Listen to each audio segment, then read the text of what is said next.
Good evening, everybody. Thank you for joining us, and welcome to Game Night on the Region Sports Network. We come to you tonight from River Forest High School as the Region Sports Network presents live video coverage of Indiana high school football as the Lake Station Fighting Eagles take on the River Forest Ingots. I'm Andrew Mild, and I have the play-by-play for all of tonight's action. And joining me with the color analysis of tonight's game is the sports director, Mike DeWan. Good evening, Mike. Good evening, Andrew. It's a pleasure to be out here for what is a highly anticipated Week 9 game, the final opportunity for teams to make their impression heading into the postseason tournament. It's senior night here at River Forest, but more importantly, we have a traveling trophy on the line. These two teams are very, very familiar with one another, and more so, again, trying to get some bragging rights for their crosstown rival. When you say crosstown, you mean it literally, and that trophy doesn't have to travel very far. No. Just 2 miles between these two teams. And when you talk about football in the region and the storylines you follow, it's usually teams like a Crown Point, a Valparaiso, a Chesterton, teams that have had success in the postseason. But Lake Station has been the story to talk about this year. A bit of a Cinderella story. A team that has not had a winning season since, get this, 1998. They're 6-2, 3-0 in conference. They clinched a Greater South Shore North Conference championship last week. Mike, everyone's talking about these Fighting Eagles. It was something that was, I'd say, is not on our bingo card No. heading into 2025 with the Lake Station Fighting Eagles, a team that was, again, like you said, kind of an afterthought, a team that could get some coverage here in Northwest Indiana, but one of those teams that are often forgotten about, one of those teams you can kind of pencil them in for X amount of losses, and not so fast this year. This team could run the football very, very well. We'll talk about some of their pieces, but yeah, I mean, one of the biggest surprises throughout the entirety of the region and then the 2025 football season are the Lake Station Fighting Eagles. They could pound the rock. They have a strong senior core and a group now that's really bought in to what's going on over there with Lake Station. Yeah, they're led by quarterback David Parker. We'll talk more about him later. But Lake Station, as you're talking about, this is their final game, the final opportunity to put a bow on top of an already incredible season. They're going to have to get ready for next week, though, because sectionals, they're going to be starting in a week. And they found out on Sunday they're going to be going up against an undefeated team heading into Week 9, the Wheeler Bearcats. So getting prepared for them is going to be huge for the Fighting Eagles. No doubt about it. And I'll tell you this might be kind of, although it's not win or go home just yet, this kind of simulates maybe a playoff environment. A lot of things at stake, a trophy on the line, a game you want to win really, really badly. And yes, you may look ahead and you have to get ready for the Wheeler Bearcats, who potentially may also win their side of the GSSC tonight. If you want to take a look at some more GSSC action, we got that game against the Griffith Panthers on the Region Sports Network. But about the Lake Station Eagles, yes, they're going to have to gear up against a very tough Wheeler team, but we are playing right in the now, Andrew, and these guys are gearing up to try and beat a team they haven't beat since 2013. And although we'll talk about the River Forest Ingots here shortly, although this is a season maybe non-characteristic from what we've seen from them in these previous seasons, again, all records, everything goes out the window in a game like this. Yeah, for River Forest, they're coming in at 3-5, 1-3 in conference play, and they've lost 3 of their last 4. And the big story for them, Mike, their defense has given up a lot of points recently. They've allowed 40 or more points in their last 4 losses.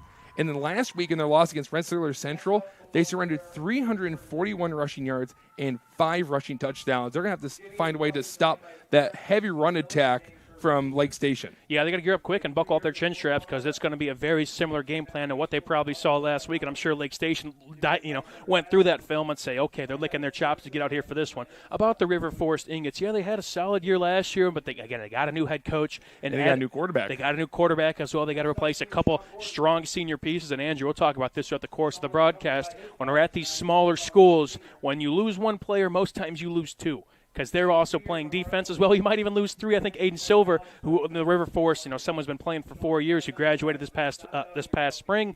I think he even punted as well. So you might be losing 3 players in small schools like this. So you have to kind of find those building blocks, and, it's tough. And that's why Lake Station, they've kind of had some pieces in place to where, now that they're seniors, they're grown, they're ready to go.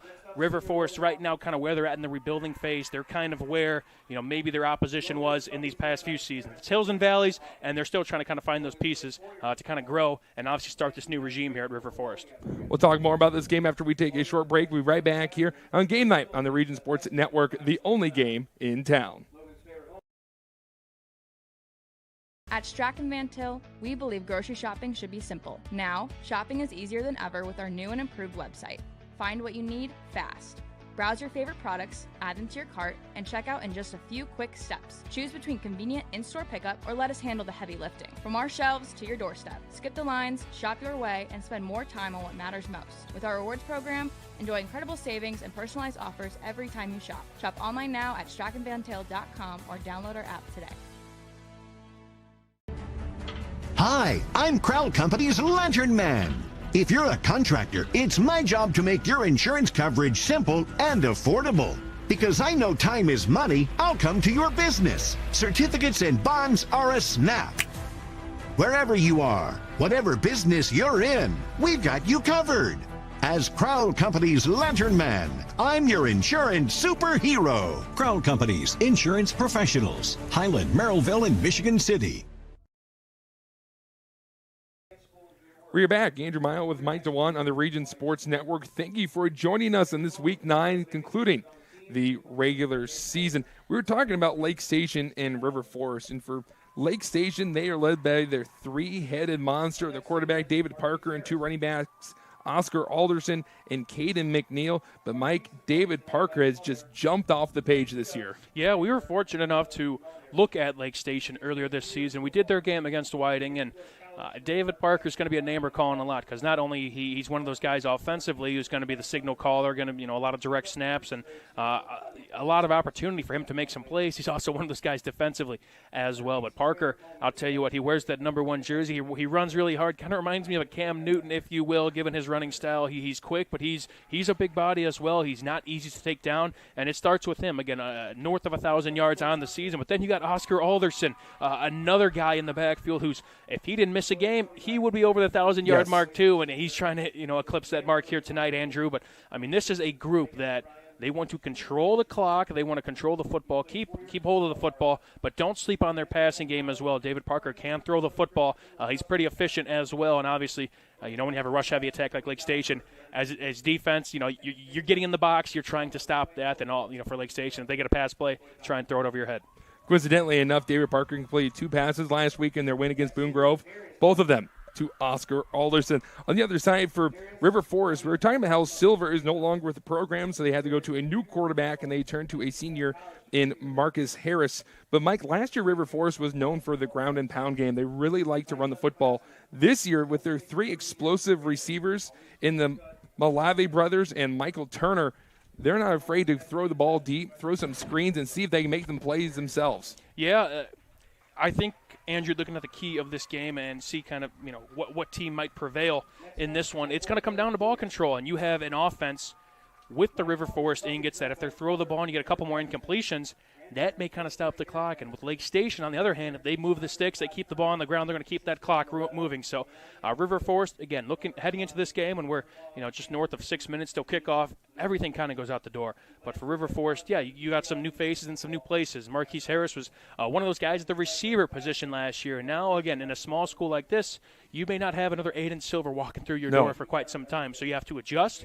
And Marquise Harris is the guy, and he's obviously suited for the role, but one of the biggest games of their careers tonight. And again, these seniors especially on a senior night for River Forest, what better way to play your cross-city rival with a trophy on the line? Yeah, you and I were talking about this before we launched into the pregame show, but we're both interested to see how this River Forest O-line is going to hold up against the Lake Station blitz. Lake Station does a lot of things. They get tackles for losses, and they cause turnovers because they understand if they get that ball back to the offense, they can milk out the clock, score some points.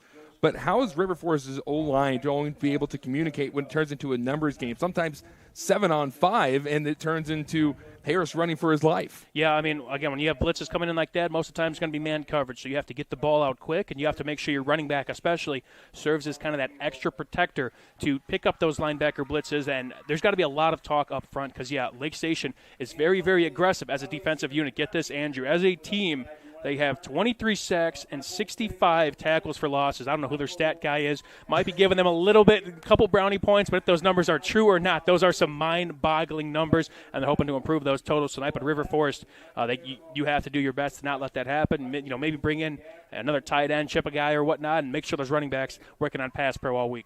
Let me ask you this. How is River Forest's defense going to be able to slow down David Parker and that three-headed monster in the backfield? Yeah, you got to scrape and get ready to the football. I mean, get your way to the football, I'll say. they use a lot of deception, direct snaps, and they try and get their guys outside and in space. But you have to scrape, you have to get off blocks, and you cannot let your eyes deceive you. You have to flow to the football, and again, read your P's and Q's, because they got a lot of guys that a lot of different plays that, some setup plays here and, kind of set things up for later in the game. Got to be disciplined and, cannot give them free yards, of course, as well, Andrew, as the old saying goes. We'll take a break, and when we come back, we'll get Mike's keys to the game before the Week 9 matchup between River Forest and Lake Station. You're tuning in to Game Night on the Region Sports Network, the only game in town. Thinking about what to do after high school? Consider a career with Boilermakers Local 374. As a Boilermaker apprentice, you'll earn while you learn. We offer excellent wages and benefits, and as part of our no-cost hands-on apprenticeship program, you'll learn from the best in state-of-the-art training centers and on the job. Become a union Boilermaker and get on your way to a great career. Find out more, visit www.local374.org or call 219-845-1000. From lighting up Friday Night Football to powering the classrooms that shape the students of Lake County, IBEW Local 697 is proud to support our region's schools and the communities we call home. A career as a union electrician could be your next great move. Your next cap might be a hard hat. IBEW Local 697, powering futures, powering the region. The Friday night forecast is brought to you by our friends at Economy Electric Heating and Cooling. Tonight's forecast, it is 68 degrees, a 10-mile-per-hour breeze going out to the north. But otherwise, it is a gorgeous night for football here from River Forest High School. Andrew Mile with Mike DeWan. That Friday night forecast brought to you by Economy Electric Heating and Cooling, keeping you cool in the summer and cozy in the winter. Mike, I'm going to ask, what are your keys to the game for each side? I'd say for both sides, what side is going to first off kind of keep their head? There's a lot of emotions riding high in this game. When we kind of got here and started setting up, we saw River Forest had their locker room in the school, and Clint Klaus, our producer, we were all setting up here and heard quite the commotion out back, and there were some motorcycles coming in. They had kind of a full escort for the Lake Station squad rolling up in here.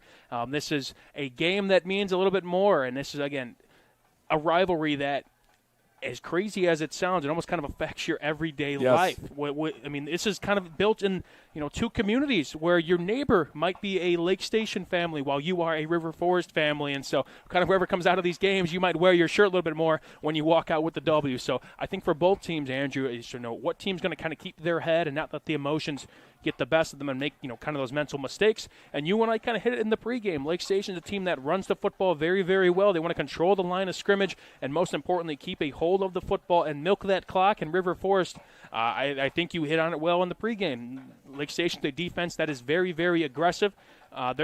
River Forest, you're going to have to put up some points on the board, Andrew, and you're going to have to work on those blitz pickups. You're going to have to, make sure your quarterback is not off schedule. Your team's not off schedule, and your quarterback, holding on to the football on his own some. And, keep yourselves in this game, because it's a defense as well. It's giving up north of 30 points a game, the River Forest defense, and your offense going to have to put up some points against this Lake Station team that knows how to do just that. Yeah, looking at the series between the Ingots and the Fighting Eagles, River Forest has dominated this rivalry. So a lot of River Forest jerseys being worn in the last decade, as River Forest has won 9 in a row. Last year, the final score is 55-16. So not even a close one, and River Forest leads the series all-time 31-20. The last time the Eagles got a win against River Forest, you have to go back to 2014. Mike, what were you doing in 2014? Oh, gosh. That's, 13 years old. Definitely not giving much care in the world. Still playing football, which was good. Still had a little bit of an athletic bone in my body. Not so much anymore. Now we're just talking about football, which I'm not complaining too much anymore here, Andrew. But, yeah, like you said, it's been some time. And a chance to make some history for Lake Station tonight and for River Forest to kind of keep this train rolling and keep bringing that trophy and wearing that shirt with pride around the community. Me? I was a freshman in high school. Like Glenn Goley, fourth-year head coach of River Forest, and he said that his goal this year was to finish above 500. He's certainly done that. He can snap this losing streak against River Forest. They snapped the losing streak last week against Boone Grove, a team they hadn't beat since 2016. So there has to be a laundry list of teams they want to beat badly. And at the very bottom, and circled and highlighted, has to be this River Forest team. Yeah, it's impressive. Talking with Coach Goley heading into this game, these are one of the rivalries that you could lose all the other games on your schedule. But if you win that Week 9 game, it kind of makes your season, especially in a time like this, Andrew, where, maybe both these teams are kind of on the outside looking in their respective sectionals, but, hey, you need all the momentum you could get to maybe stir some things up in their respective brackets, and who knows, maybe compete for a sectional title. But this is, at the very least, a chance to gain some momentum and turn the season around. Because, heading into this game, looking at the records, Lake Station, it's been a win of a 2025, and River Forest, maybe not so much. But that said, if they were to take care of this game, I'm sure that opinion changes at the end of the final whistle. We'll step aside for the national anthem and come back. You're tuning into Game Night on the Region Sports Network, the only game in town. Hi, my name is Mark Macknick. I'm the owner of Mark Macknick CPA firm in Highland, Indiana on Kennedy Avenue. I've been working with Region Sports for years now. Started working with Chris years ago, just on some special projects, advertising here and there. After a while, kind of increased the advertising. Mainly was doing it for the community involvement. It's such a great network and program they do with the high school sports. But as time went by, I started getting on there more frequently. And then the phone starts ringing. And I was getting calls all the time from people. Hey, I saw your ad on so-and-so football game. I saw your ad on a basketball game. And it's really helped my business. It's increased the volume. We're a tight community in Northwest Indiana, sports-wise, and just a lot of community involvement. So that's mainly why I got into it. I remember watching one game, and I think there was a little bit of an altercation. And as the altercation was happening, my ad was right on the bottom, and someone typed in, "I wonder what Mark Macknick's thinking right now." And I was thinking, wow, this is awesome. It's really been a great feature for my business. It's the only advertising I do. I don't advertise anywhere else other than Region Sports. It's for the business, but mainly for the involvement with the community. I played high school baseball here in Highland. And ever since I've been advertising on Region Sports, a lot of my old coaches are now my clients. A lot of my old teammates come in here. My recommendation, if you're a business here in Northwest Indiana, I think Region Sports is, for your money, it's one of the best places that you can advertise. I mean, I can advertise on billboards. I could do anywhere I want to. And I choose Region Sports, mainly because I get a lot of feedback. Especially on the high school level, a lot of the parents, if they can't make a game, they're watching it online, they're watching a replay, the grandparents. So it's done wonders for my business, and it's my go-to for advertising. It's the only spot I would advertise. So if you're a business owner in the area, really look into advertising on Region Sports. It's going to be well worth your money, and you'll make tenfold on what you're spending. Region Sports Network, they're the only game in town, but they're more than just a game.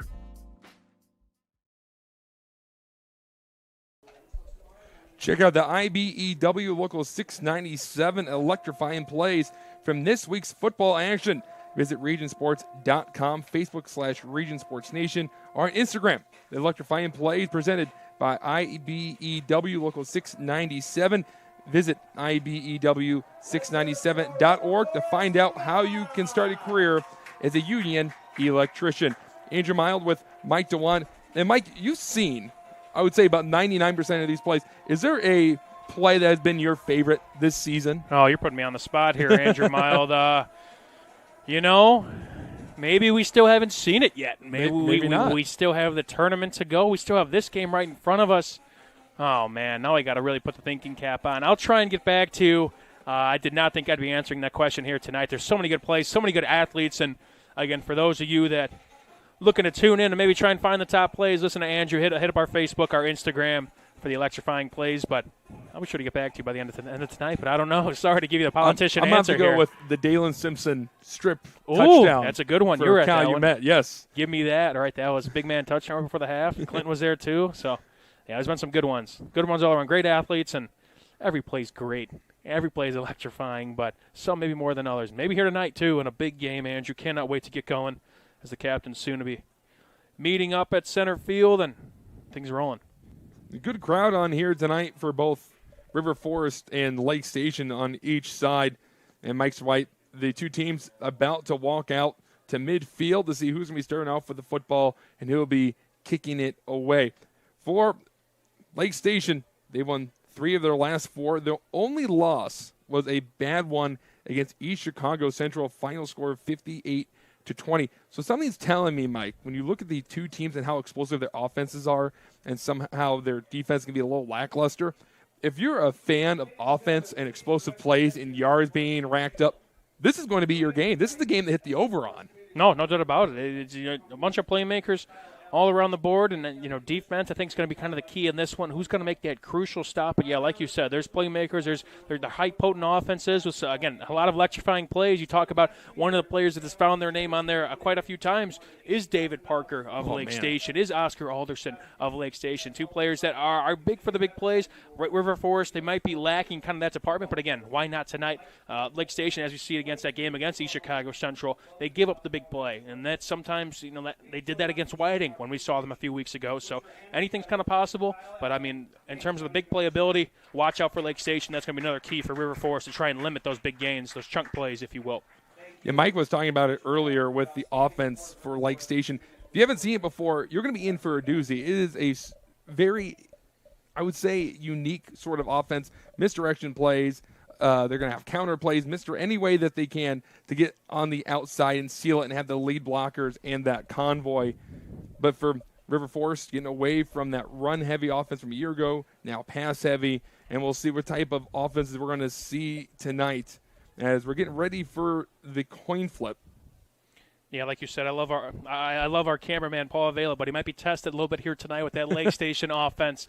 Again, a lot of misdirections, like you said, a lot of this guy has the ball. Nope, this guy has the ball, actually, and he's already streaking down the field for 20-plus yards. So River Forest, that defense especially, has to stay disciplined, has to have their head screwed on straight, get ready to go. And obviously, these are tough runners as well. So once they do get into play, you got to make the tackle, get a couple gold hats on the football. And you have to feel for the other teams that have gone up against this Lake Station offense, because it has to be exhausting to chase down 3 different guys, but also keep your head on a swivel and know where that ball is going to be going. No doubt about it. It's exhausting. And again, it's what they hang their hat on. It's why they've had one of the better seasons in program history. And another chapter to close out this 2025 season is tonight, and it's a big one for both of these squads. Again, 2 teams in kind of 2 different locations in terms of maybe their overall opinion on the season, but this game alone drastically shifts that opinion on what both these squads have of how 2025 is going. Sectional starting next week. River Forest will be taking on Wheeler, who's facing Griffith for the Greater South Shore Conference Championship. But for River Forest, they'll be taking on Mishawaka Marion, who they're going into their game at 2-6. So if River Forest can get some confidence and go into next week with playing a really good game against Lake Station, who knows, they may be able to beat Mishawaka Marion and move on for another week, as we're finally going to see who's going to be getting the ball. Referee filling out his card, walking over to the Lake Station side. And about that, Andrew, River Forest, that will be their 4th consecutive home game. So how about that, to walk outside of your school, don't have to hop on a bus and go to Mishawaka Marion and play a football game. So that benefits them as well heading into next Friday night. So Lake Station, they won the toss. They are electing to receive. And here we go. All the pomp, all the circumstance, all the talk from me and Mike finally goes away, and we are getting ready for football here on the Region Sports Network. Hopefully you're sitting down and enjoying it. Getting ready for the opening kickoff. Yeah, let's do it. A long pregame. It was senior night. There was, I think, some more festivities going on in the pregame, Andrew. But now we're ready to play some football. 4 big quarters between 2 communities separated by 2.6 miles. Cannot wait for this one. It's some fantastic GSSC out-of-division action, but nonetheless, this game might be the most important on the schedule for both these sidelines here. You could easily walk the distance between River Forest and Lake Station if you wanted to. Yeah, I feel like a lot of the fans probably did to avoid the parking situation. Yeah, there's a non-zero chance that, some of these fans are probably sitting at their own, pregame restaurants and spots and whatnot. And again, it's just, I can't, you and I were talking about before we got on, with the schools that are currently open, I don't know what rivalry, I guess we could kind of call it, with 2 schools that are as close as these two. There might be some schools that are, again, close, but how important is the game in comparison to this one? And this one, I mean, we're excited because this is one of those games that it's, my first experience kind of within this, and how much the community cares about. Obviously, 2 small communities, and one of those why, on Region Sports Network, we're happy to kind of show you how much this matters to both these sidelines here. This is a Quintel kickoff. This kickoff and all kickoffs are presented by Quintel Incorporated, specializing in the reconditioning, repair, and remanufacturing of heat exchangers. The ball is teed up. David Parker back to return for Lake Station. Surprising, right? The quarterback. As we said, this guy is going to be said a lot, not just for his quarterback play, but he also plays defense. He returns both punts and kicks. David Parker is going to be all over the place tonight. Getting ready for the opening whistle. Christopher Witt. Looks like he's going to be doing the kickoff for River Forest. Bit delayed here. Referee's talking to the River Forest kickoff team. Interesting setup here. Almost looks like it might be. It looks like they're split. Kind of set up almost for like an onside kick here, if you will. This is interesting. I don't know if they maybe realign here, but. Yeah, some players on the 40, some players on the 35, and here is the kick. Parker racing after it, and it will roll right onto the pylon for a touchback. I mean, that's a kick right there. It might be electrifying play, opening kickoff. we might have an early candidate there, Andrew. What a kick, a coffin corner. The respect there for David Parker, the quarterback of Lake Station. Do not get the ball in his hands, kick it away from him, and could not ask for a better kick there to set up the touchback. Actually hit the pylon there, Andrew. Couldn't have asked for a better way to start this game if you're River Forest. But here comes the Lake Station offense led by David Parker, their senior quarterback, who has over 1,000 rushing yards, and he was responsible for 23 touchdowns on the year. Last week, 22 carries, 152 yards, and a long 65-yarder to really pull away from Boone Grove and give Lake Station the win. They're going to the direct snap early on, and a really good tackle in the backfield. Alderson went to his right, and coming down from his position was one of the River Forest defenders. That's a way to start the game there. A 3-yard loss. Go down there, make the play. Again, buckle your chin straps here, Andrew, and get ready to go. Way to scrape, get out to a tough runner in Alderson, and again, get them off of schedule here so far. Now 2nd and 13. That was Ryan Thompson who got the quick tackle for a loss. Lost about 3 there for Lake Station. Parker going to take himself going up the middle, and he is swallowed up. Couple of different River Forest players there, but early on, this D-line for the Ingots getting the initial push. This is one of the keys to the game here, Andrew. If you could get Lake Station behind the sticks in these first 2 downs and set up a 3rd and 10, yes, you might respect Parker as a passer looking at his numbers, but if you get him behind the sticks and force him to pass on a passing down, this puts you in a good position and potentially maybe get some pressure on him and speed him up a little bit and put him in just an uncomfortable position here, Andrew. Joshua Mayo was there to make the tackle. Going for the spread look here. Parker, the only man in the backfield. 3rd and 10. And there's a flag before the snap. I believe they're going to be backing this up even more. So the first mistake of the ball game goes to Lake Station, who has kind of started this game a little bit more lethargic than probably what they anticipated. Again, a loss of 3, gain of 3, and now back it up for a 3rd and 15. And again, looking at this, not many plays in the playbook, I would say, for this run-heavy offense here. They're going to stick with this spread formation in an empty look with Parker in the backfield. Looking down, getting the play. 3rd and 15 from their own 15. Long way to go for the Fighting Eagles. Parker going to throw. He's looking to his left. Here comes the pressure. He escapes, flushed out of the pocket, throwing while on the move, and it's tipped into the air, and it goes incomplete.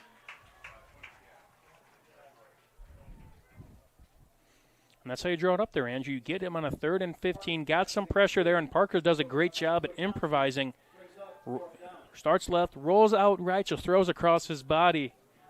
But River Forest right now wins this first part of the game and gets that momentum riding high despite that long pregame segment. Senior night, it's a tough night. It's obviously big for the seniors, but also kind of throws you off your rhythm, kind of like homecoming. Troy Thompson broke that pass up, and it's 4th down. And David Parker, guess what he's doing? He is punting. It's a high punt. Didn't get too far away, but friendly. Eagles rolled if they ran into Parker. I think they did. At least I looked back at Parker, and he was on the ground. Again, they got good pressure in the backfield. Did River Forest, but did it result in the penalty? More importantly, what will this call be?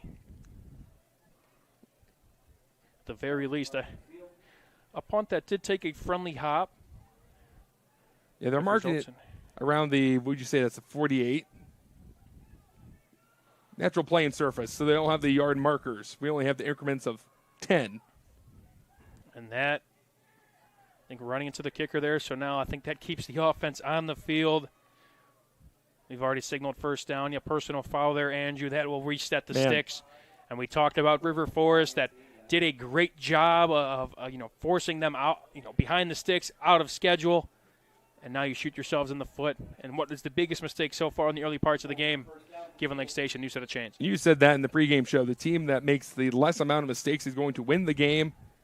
Lake Station made some mistakes, but River Forest with the costly one and allowing David Parker and this offense to stay on the field.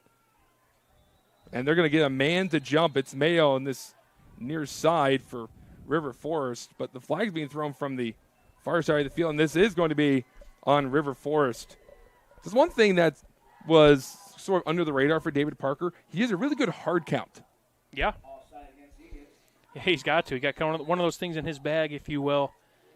And again, to get some extra, 5 yards at 1st and 5 with this rush-heavy attack, even if they churn out 2 or 3 yards, it puts them in a very, very good spot here. River Forest not jumping this time, and it's a direct snap going to his left is Alderson. Alderson with a stutter step. He's trying to get around that defender, and here comes a swarm of ingots. And there is some trash talking early. Is Alderson. He's a tough man to bring down, but excellent job on the coverage to slow him down, allow the backups to get over there and take him down. But he got enough for the first down. Yeah, it looks like, and again, a great run there for Alderson. Looks like he might have had the corner, tried to bend it back and make a couple moves. Might would have preferred him to take that outside the numbers and try and beat him with his speed, but nonetheless, picks up enough for the first down there, Andrew. Again, he's a tough runner. He's one that's very tough to break down. He's quick, too, so watch out for him. He's going to be a name as well. We're going to be calling all night long. He needs 70 yards for 1,000. 110 yards last week. They're going to give it to Alderson again on a sweep to the right. He's trying to turn the corner as he drug a man with them, and about 3 or 4 ingots bring him down. That's about a 3 or 4 yard gain there. So far, so good for River Forest on these misdirection plays. And one thing that I like about Lake Station is there's their offensive line, and there's a lot of pulling as well. They have to get out to the boundary and make some plays, make some tough blocks. They're quick out there as well. They're again, everything you kind of want in pulling guards, to be quick and obviously to be on target. But a good job there from River Forest once again, not allowing any big chunk plays here outside of that 15-yard first down penalty. 2nd and 7. Parker with the 2 running backs in the backfield, and they're going to give it to McNeil this time, and McNeil didn't get very far. Make about 3rd and 5 here for for Lake Station. Yeah. And Mayo getting the tackle. Yeah, again, I'm really liking what I'm seeing from River Forest, that they understand that there's no arm tackles here, and there has to be a lot of hats to the football here, Andrew. There's no arm tackles. You cannot go over there and basically just, again, throw your arm out there, throw your body out there. You got to put a couple guys on the football. They're doing that here tonight so far. 3rd and 5, a drive that's been prolonged after a roughing the punter. It's a fake. Parker taking off, flipping it to his left, and it's broken up. It's Thompson swatting away that 3rd down pass from David Parker. It's 4th down again for Lake Station. I will say, as much of an athlete that Parker is too, they kind of do a great job of getting him on the run. He's pretty solid at making these throws. Might have wanted that a little bit more outside. It's a tough throw to make across your body, but a great job there from River Forest to jump on the football And now Forrester second, 4th down of the drive. Let's see if they can get off the field here, Andrew. For Lake Station, they tried to break out the pass game last week against Boone Grove. Parker boots it, and he gets bumped into, but doesn't hit the ground this time. Friendly roll for Lake Station as it goes past the 20-yard line. I believe they might mark it where he potentially first hit him. We got the replay on that punt. No, we do not. They might have hit him. Let's see. We'll get a marking on that. No worries. I believe that is at the – mark him at the 32-yard line. So still a pretty good punt, but a big win there from River Forest to get this high potent Lake Station offense off the field. So even after a roughing the punter, right, River Forest defense stands tall, forces Parker off the field, and they bring out Marquise Harris, a strong-armed quarterback, and some explosive wide receivers to look out for. They start off with the pistol formation, and I believe a flag has just been thrown here on this near side.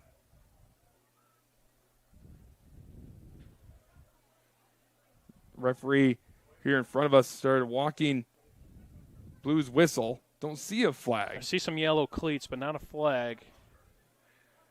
Maybe sideline warning? I do not.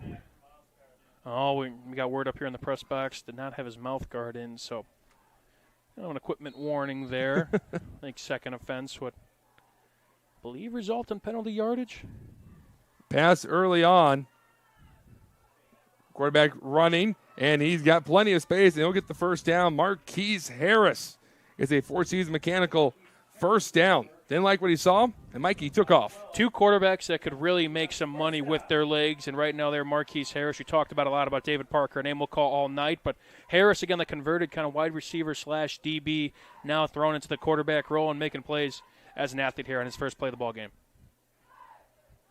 Lake Station coming in with their very aggressive defense. We'll see a lot of blitzes, and the Fighting Eagles love to rip the ball away. Plenty of turnovers this season.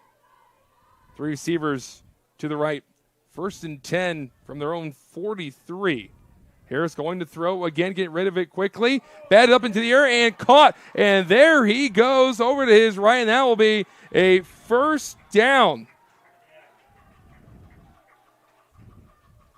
Jonathan Brock, the junior tight end, tipped it into the air to himself, took off, and there in Lake Station territory, they moved to the 35. Just kind of a couple clear-out routes there, Andrew, and got him wide open there in the flat. Again, if that catch didn't come in, if he couldn't reel that one in, that would have been a big loss, but tipped it up to himself, got a good run after the catch, and now setting themselves up in enemy territory here. We said we might see a lot of big plays today, but with that blitz from Lake Station, it was a good feel for the pressure. The run up the middle, and it was stopped in the backfield, but Villa Gomez turned the legs, got 2 yards. It'll be 2nd and 8. Villa Gomez is going to be a name we're going to be hearing a little bit on defense as well as the team's predominant back last year. Did not lead the team in rushing.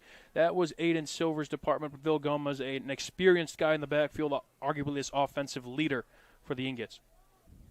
That's something you and I were talking about a little bit in the pregame shows. Harris has to expect pressure in his face, but he has to be strong and just have trust in the play. Yeah, this Lake Station defense is not going to pull any punches. They are aggressive, and they like to play behind the line of scrimmage. 2nd and 8. Harris dropping back. Here comes the pressure, and he loses the football. Flag being thrown where the ball is. And it's recovered by Harris. But we'll see what this flag is on. Sigh of relief, though, for a lot of the River Forest fans. The quarterback emerged from the pile with the football. Looks like it's going to be on River Forest. I believe the initial indication kind of in that area was holding. Stepped up in the pocket. Thankfully got back on the football, but in this Lake Station defense, they got some ferocity up front, especially with their linebacking core as well. And they're going to try and force, again, Marquise Harris. Yeah, name the watch for Lake Station's defense is Caden McNeil. Comes in leading the team in tackles with 40, 16 tackles. Jesus. 7 of them are sacks. No, not bad. And then you got to go over there and play offense as well and think he's got north of 500 yards on the year, so not a bad junior campaign for Mr. McNeil. 2nd and 18. Harris, pressure in his face, going to his left, and it's incomplete. Villagomez, his check down, had no opportunity to bring that one in. It's going to be 3rd and a mile for the Ingots. Yeah, we kind of saw this very similar to Lake Station's first drive of the ball game here. Andrew, Lake Station got a first down via penalty and then got forced behind the sticks and forced out of schedule. Again, a couple mistakes and the penalties here and there, and before you know it, now it's 3rd and a country mile, and that's now the same case with River Forest. Now getting into enemy territory, and you have a penalty to back you up. A nice play by Lake Station all of a sudden. Now on the outside looking in here for a first down. They'll take Villagomez out, and Thompson will come in. Here comes the pressure, and there's a sack. Nowhere for Harris to go. Coming from the blind side was Oscar Alderson, and that will be 4th down, and Ingots are going to have to punt. Looks like he came off the edge there at the top of your screen, just came unblocked. I mean, that is something scary as a quarterback there. You don't want to see a free rusher, especially number 6 in white. Oscar Alderson gets the first big defensive play of the ball game, gives himself the ball right back. And you and I said that with all these blitzes from Lake Station turns into a numbers game, and there the blitzing Lake Station Eagles were too much for that O-line. And this looks like it's going to be a fake punt. Malavi taking himself. He has a long way to go. He gets to the original line of scrimmage, but he'll be stood up as that will put Lake Station at the 35. Did not expect that at all. Yeah, I don't think that was designed there, Andrew. Take a look at the replay here. Thank you to our producer, Clint Klaus. The snap got back there pretty. It was kind of a floater. Alderson shed a block, made his name known once again. At that point, you got to kind of tuck it and run, at least get some of the yards back. It kind of serves as a weak punt, if you will. Got a good gain on that, but don't think that was by design there. And again, Oscar Alderson making his presence known on special teams here as well in back-to-back plays. Alderson, he's also been a monster side, lined up as a defensive end for the Lake Station defense. So 1st down, Parker going up the middle. He had a bit of a hole that he hit hard. Now he's carrying some of the Ingots with him, and he'll roll for a 1st down. That's brought to you by Four Seasons Mechanical in Maryville, your Northwest Indiana heating and air conditioning specialists. He's strong, man. He's a guy that you cannot just go in there and think you could kind of take him on your lump sum. You have to have a collective effort there in bringing down number 1 in white. And it's like that with Oscar Alderson. It's like that with Caden McNeil, and that's why Lake Station Fighting Eagles have had the best season in program, in the 21st century for them. It'll be a run for McNeil, and the ball comes out again, and River Forest is going to recover it. McNeil coughs it up. River Forest gets the quick turnover. We'll take a look at this Region Sports replay here, Andrew. Again, direct snap and just kind of holding the football maybe a little bit loose. And didn't look like anybody kind of forced it out, but just kind of one of those bang-bang plays where your momentum kind of takes you, and he let go of the football. And another key mistake there. Who's going to keep on the football? These cliches keep rolling in here, Andrew, but it's true. It's what football's all about, and now you give River Forest an opportunity here, almost in enemy territory. Darius Thompson recovers the rogue football. And Harris in the Ingots offense back on the field. Harris wanting the throw. He evading the pressure, directing traffic. He's going to run down the sidelines, and he'll have a 1st down. Got to the 40 in Lake Station territory, a gain of 11. And again, the pressure's home, but now can you contain the River Forest quarterback? Had a free rusher, got to the outside, could not contain him, and then picked up a 1st down with his legs. You're going to back carries here, Andrew, either designed or not designed. It's who's going to be the guy to make more plays. And right now, Harris impressing us here so far. A lot of that stuff is not designed, though. Got to do a better job of picking up this Lake Station the battle pressure. Of the dual-threat quarterbacks here on the Region Sports Network between Marquise Harris of River Forest as he gets the snap, a bit of a high one, throwing his left. It's incomplete and almost intercepted. Threw it a little high of Brock, and it was almost intercepted by his dueling quarterback in David Parker. Going to be hearing those names a lot, man. We're going to be saying them in our sleep, if you will. Yeah, some pressure came through. A little bit better pocket. Again, one of those quicker plays where they found some success in the flats. That time the ball kind of sailed on them just over the outstretched arms there, Andrew.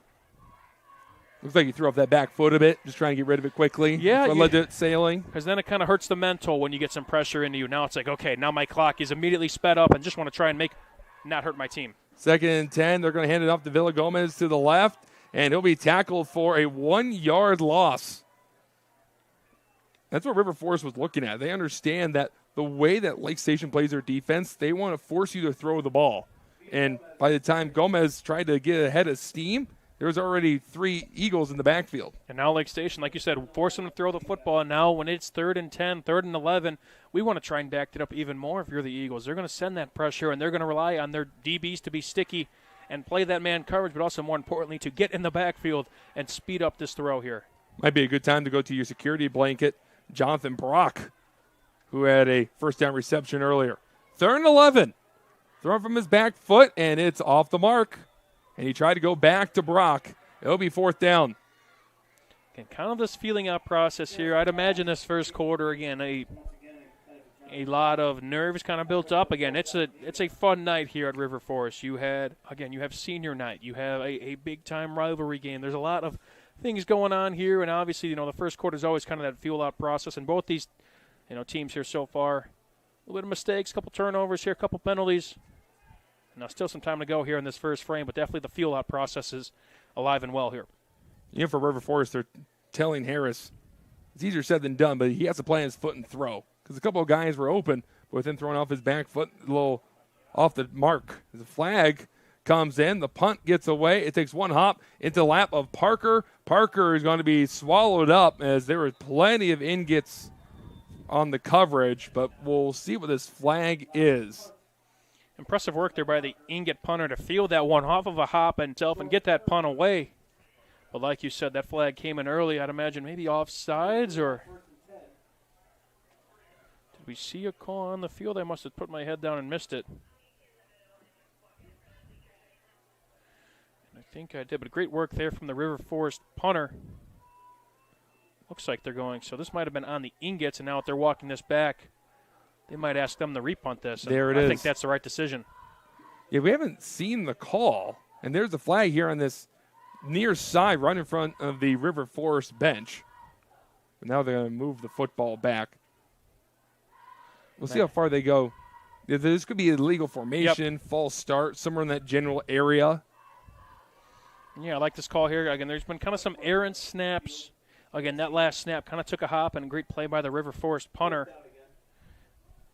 But Lake Station especially, they've gotten in the backfield on these punts. I would be surprised, seeing Oscar Alderson kind of screaming off the edge and maybe some others trying to maybe get a hand on this one. Amari Malave is doing the punting for River Forest, and he has had a busy first quarter. They're pulling the ball away again. That's a much better snap than he had the last time, and it's taken a roll, getting close to the end zone, slowing down, and it goes into the end zone. Much better operation all around. A great punt as well. Just kind of takes one of those extra hops where you could just maybe take a little bit of backspin, give us some grace there, and we could down that inside the 10. But definitely a lot of respect there from Malav to just say, hey, okay, you guys want me to punt again? All right, let me show you what I could do for a second time. So, and Lake Station is going to be much happier to start at their own 20 instead of their own 6 or 7. That's true, too.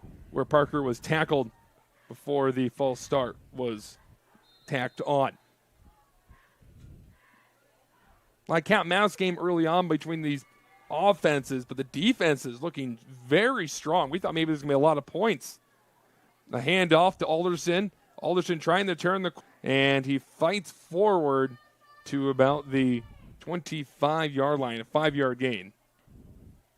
Again, that elusive, explosive play here so far from Lake Station, but with the rushing team like this is a team that kind of wears on you through the course of the game. Then eventually, maybe it opens up something in the pass. Eventually, they're kind of keeping that in their back pocket, but more so once the fourth quarter rolls around, it's like, oh, okay, I'm getting a little bit tired, especially when you're playing both ways. And that's where conditioning really comes into play. Which team is more well-conditioned going into this final game? But, again, I don't want to tackle Cade McNeil or Alderson or Dave or any of these athletes here for the Fighting Eagles. 2nd and 5. Parker taking it himself, trying to find somewhere to go. Goes to his right, turns the corner. He has a first down. He gets hit hard going out of bounds. There it is. The smack talking still going on, and the flag being thrown. Keep your head there. I mean, that was, again. And it was Darius Thompson. If you remember, that's how the game started. He made a tackle on this side, and he was saying a few words to Oscar Alderson. This time it's to David Parker.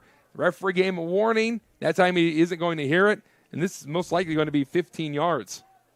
Yeah, that's keeping your head here, Andrew. It's an emotional game, especially, and it was a great run there from Parker. Lowered his shoulder, made a football play. Yeah, he's trying to maybe get a couple extra yards, and maybe he runs out of bounds or doesn't lower his shoulder in a different game. But that's not, again, he's not, being malicious there. And then, after the whistle's blown, the old adage goes, the referee always kind of sees a second guy there, and when you go back in there and try and bump him after the play, that's going to do it.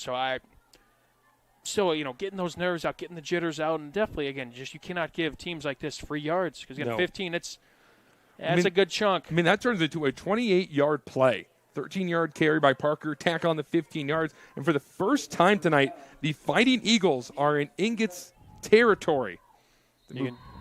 Shortly after that replay, again, he went back over there and kind of gave Parker a little bit of bump. So a learning lesson here, and got to learn very quickly because now, again, you set up Lake Station in plus territory. Parker in the backfield all by himself. They put McNeil in motion, and they won't fake it to him. Instead, Parker is just going to go, and he'll get a good chunk there. That's a 9-yard gain, 2nd and 1. And he's a guy that you just want to get in space. He's not a guy that obviously gets tired, after getting one of those big chunk plays. Call his number once again. Again, this River Forest defense has to stay disciplined, cannot bite on any fakes, read your keys. And doing a great job here so far in the first quarter in terms of limiting any, moving forward, falling forward for Lake Station. But again, it's a long game here, Andrew. 2nd and 1 from the River Forest 38. 90 seconds to go in the opening quarter.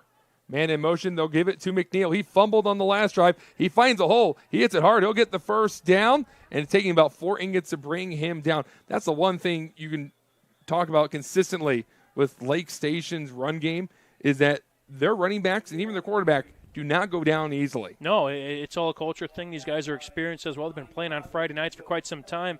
But looks like we may have a hold coming in there, backing up Lake Station after what has been a pretty solid drive, seeing the rushing attack kind of come alive here. That's the one thing you also talk about with Lake Station. They get penalized a lot. Yep. And that's something they're going to clean up going up against Wheeler next week. That's something they have to be talking about. Wheeler, a team that hasn't lost this year, and they're playing Griffith tonight. No, yeah, it does not get much easier for the Eagles, for either of these teams. Once playoff football comes around, you cannot make mistakes like that. And now Lake Station, obviously, I like this time out here for both teams. Definitely kind of talk it over. Hey, guys, let's get our heads on straight. I know it's an emotional game, but we got a game to win, and we can't play like this. We'll take a 30-second break as you're tuning in to Game Night on the Region Sports Network, the only game in town. At Strachan Van Til, we believe grocery shopping should be simple. Now, shopping is easier than ever with our new and improved website.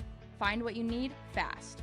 Browse your favorite products, add them to your cart, and check out in just a few quick steps. Choose between convenient in-store pickup or let us handle the heavy lifting. From our shelves to your doorstep, skip the lines, shop your way, and spend more time on what matters most. With our rewards program, enjoy incredible savings and personalized offers every time you shop. Shop online now at strachanvantil.com or download our app today. Welcome back to the Region Sports Network. Andrew Meyer with Mike DeWan from River Forest High School. They have no score with 1:16 to go in the first quarter, and it's 2nd and long for Lake Station after a holding penalty was called, putting them on the 45-yard line of River Forest. They need to get around the 37 or 38, you would say. It's hard to tell. Yeah, it would have been a first down there, too, if they didn't have that penalty, but I got to recoup, spent the timeout, and hopefully no mental mistakes here after burning a timeout to talk it over. McNeil in motion, they fake it, and going to his right is Parker. Parker turning the corner, lowering his head, and he gets pushed out of bounds. Way to chase him down on that one. Again, design pass there. Might have had a receiver deep. Looked to have a good break at the top of your screen. Might have had some separation. Looked to be a double move up there Parker deciding to use his legs to get a chunk of that back, but big third down here. First cliche, big third down of the game here, Andrew. A 3rd and 6. And we haven't seen a third down conversion for either side thus far. The only conversion we saw for Lake Station was after a roughing the punter. Yep. They kept their drive alive, and then River Forest forced a hypothetical 3-and-out after that. 3rd and about 6. Here comes the pressure. Parker throwing downfield. It's tipped into the air and lands on the ground. It will be 4th down. Parker is on the ground. No flags anywhere. And now the question looms in, is this 4-down territory for Lake Station? It very well could be, and you talked about Parker on the ground. He took a look there. A man came free, just kind of a throw it up there. Made a nice effort there from the Lake Station receiver, but did a good job. Did the Ingots to force that one down. And like you said, Andrew, kind of in that gray area here. Ball's on the 42-yard line. You know, I think the offense is staying out there. Again, Parker's going to be out there no matter what, to punt or to be on the offense, but looking at it here. Try to get to Jaden Nix. It's a bad snap. Parker has to go get it and fall on top of it. That'll be a turnover on downs. Flag thrown. And if this is on River Forest, that would give Lake Station a massive break. Just an errant snap there, and looks like we got a false start, so definitely decline that penalty. And a big mistake there, a turnover on downs, and more importantly, a loss of about north of 10 yards there.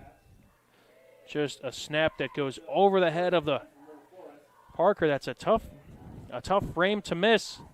Carson Smith is the senior center. Usually he's pretty good with his snaps, but we've seen a couple of wobbly ones today and a couple of ones where Parker had to leap into the air and then make the play. Yep, just one of those ones he's going to want back, but got to flush it. Got to have that goldfish memory. You know, keep it very quickly and keep things going.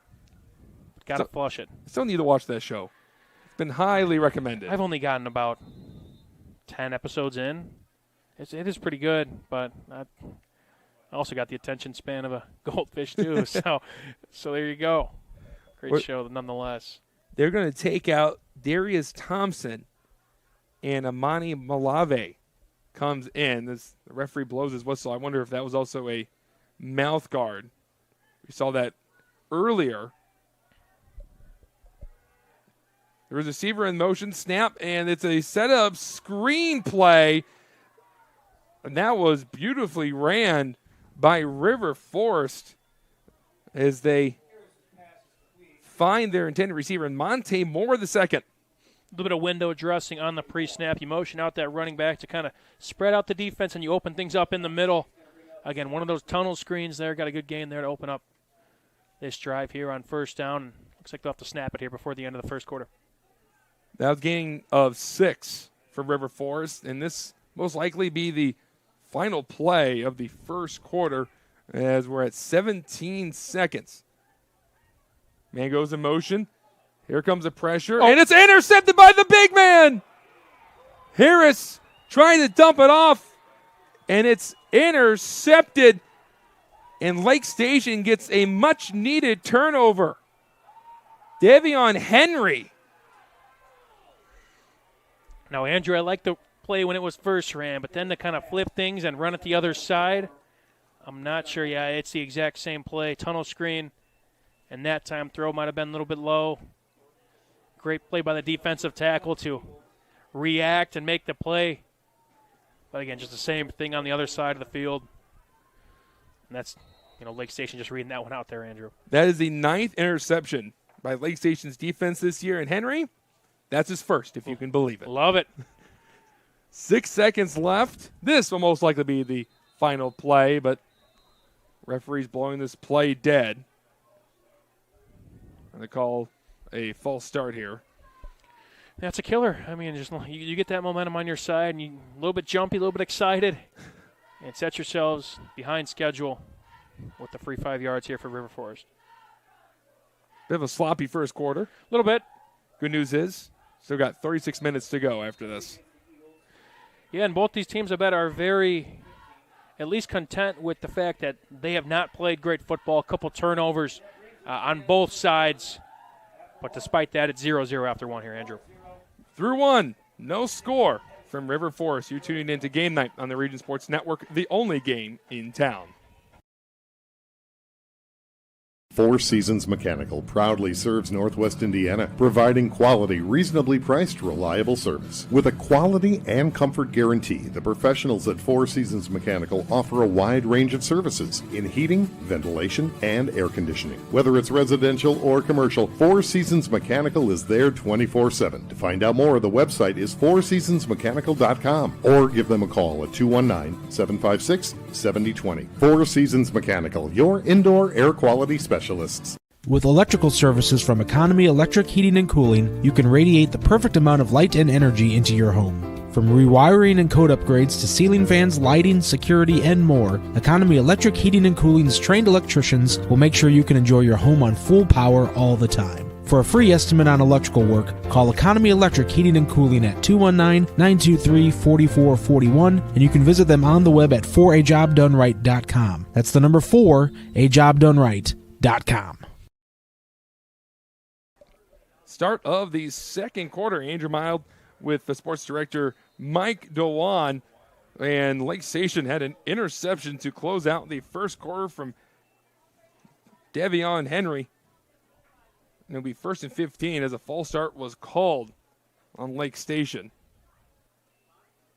Alderson didn't like what he saw from his right. He's going to go to his left. He's cutting it to the outside. He makes a man miss, and he'll get about 3 or 4 yards there, I would say. But a penalty flag is on the field. One of these things, it's very challenging, Andrew. The offense for Lake Station is, if something's not there, these backs have the ability to bounce. It's all kind of a reading concept, a zone concept, and that's going to be, looks like a holding there on Lake Station. When you bounce it to the outside, you kind of throw things where, hey, we're supposed to be going right. Yes. And you bounce it to the left.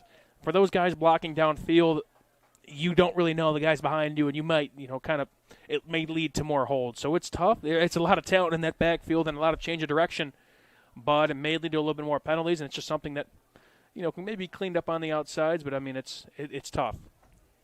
It was 1st and 15. Now it's going to be 1st and 25. I just saw there how Lake Station got the football back. A big man interception, it seems like, Andrew, where you go, big man defensive plays go. So got another one here to close out the first quarter. That'll be on the IBEW Local 697 electrifying plays, I would say. Could be. High snap, handoff. Alderson going to his right. He has a blocker in front of him, and he gets dragged down, but the ball came out, and it's recovered by River Forest. Another fumble by a Lake Station running back, and there's now 3 turnovers in this game. Hanch design handoff there and did a great job of keeping Alderson in the middle of the field. Looked like a peanut punch there, and I'll tell you what, a couple uncharacteristic turnovers from the Eagle squad and River Forest. Big kudos to them. Bend but do not break. They gave it back, and then they take it right back with another fumble recovery. They're second in the ballgame. McNeil had a fumble earlier. Now Alderson. And that fumble from Alderson come after a Harris interception to Henry. And we thought maybe this was going to be a game where we're going to see both teams score well of 30 points, but no one has scored, and no one's gotten into the red zone. Throw out to the right, and the receiver had to leave his feet as Harris's throw was slightly off, and Amani Malave made the catch, but it'll lead to a 3-yard loss there. I'll take a look at this fumble recovery once again. Get some pulling guards out. Got initial good game, cut it back inside. And then River Forest just doing a great job at getting to the football. And if you run to the football, Andrew, good things happen. Whether you make the play or you have a ball on the ground in front of your face that you can jump on. Everything was great in that play except for the fumble at the end. That's it. Good blocking. They're getting those yards back. And they're being backed up to their own high school with all the penalties they were getting called for on that drive. 2nd and 13, Harris rolling to his right, sensing the pressure, throwing over the middle, and it's brought down. What a catch as the defender fell over his own back. But there's a flag on the play. Not surprised here. Right now, that's a catch by Amani Malave. And a great one, as a matter of fact. looking to see where that flag came in. Looked to be on the far side of the field. I believe it was well after the snap. Yeah, that's looking like an 8-yard gain. I don't know if there's any pressure on the quarterback. Looks like it'll be a legal formation. Yep. River Forest about ready to get back on the football, but they have to take it to the original spot. Then they got to move it back 5 yards. The way this game can be summed up right now, Mike, is both teams can't get out of their own way. No, it's we're in week 9 here, Andrew. Although it's a very emotional game, the grace period is kind of, we're done with that now. It's, you guys got to grow up, and so a lot of these guys have been playing some football on this field for both their respective sides for a long time. So it's, all right, guys, come on. Now maybe it's second quarter now. Let's kind of gear up and get ready to go, and let's get rid of these nerves here. It's just football here. Harris looking to throw, and he's wrapped up and brought down, and he gets it away, and now the ball's on the ground. He completed the pass to Villagomez. It's punched out, and Lake Station recovers it. The 4th turnover in this game. Let's take a look at this one. Again, a nice play there from Harris. And again, Villagomez once again just careless with the football, not keeping it high and tight. And the quarterback of the Fighting Eagles punches that one out, David Parker. And at this point, we talked about what team's going to make less mistakes. I don't know. But right now you're setting teams up with short fields right now. Lake Station has the best starting field position, I think, between both teams on the night. And who could capitalize now? It feels like the team that has the first successful play that doesn't have a penalty attached to it is going to win the game. It's been a little bit of a tough stretch here, and it's, again, try to get in some sort of rhythm for both of these squads. Ball's on the 34. Parker going to left outside the tackle. He fell off a couple of defenders, and he's close to that first down marker. We'll say it's a 7-yard game, making it 2nd and 3. Looks like he lost his helmet there, so he may have to come out for a play. And the way that Parker plays, that might be the first play he's missed all season coming up here. Yeah, he's a brute. Again, he faces a lot of hits. Obviously, he runs very tough, and he kind of allows himself. He's not one to slide. He's not one of those quarterbacks. He's a runner here, Andrew. So they're going to reset the clock here. Yeah, now who's going to be the guy? I mean, I'd imagine Parker's obviously chopping at the bit to get out there. Looks like, again, with all the kind of direct snaps here, Alderson might be that guy for at least this lone play to kind of call the shots here on the second. And it's a bad snap again. Alderson will have to fall on top of it. We just saw that earlier from Carson Smith where he sailed it over the head of David Parker on a 4th down. This time it goes over the head of Alderson, and that's going to back up Lake Station to a 3rd and long, spotting the ball at the River First 40. And I'm seeing great work there from Lake Station to try and calm him down. If I can get a number on that, number 22, I believe he went over, and I believe that was Callahan there. Just kind of went over to Smith and kind of gave him a little bit of pep talk there. Hey, just, you're all right, man. You've been doing this all year. You're that guy, just shake it off, get ready to go. 3rd and 16. But, yeah, like you said, another shot right to the foot. Parker back in the game. They have to sit one out for losing his hat. And it's over his head. And the ball still now scooped up. A 5th turnover in this game. It's recovered by River Forest. What is happening? Yeah, it feels like we're in the twilight zone here tonight. I would just be ready. I'd like to maybe work on some snaps on the sideline. Again, it's just one of those things where you cannot kind of fall down and spiral. When one snap gets away, and it's tough. It's really kind of one of those things, it's those jobs as a center where it kills you to put you're the guy that has the ball to start every single, and it's tough, Andrew. And it's really unfortunate as a center because you don't get as recognized as your quarterback or your running backs or wide receivers. But once you start having some bad snaps, then people start talking about you.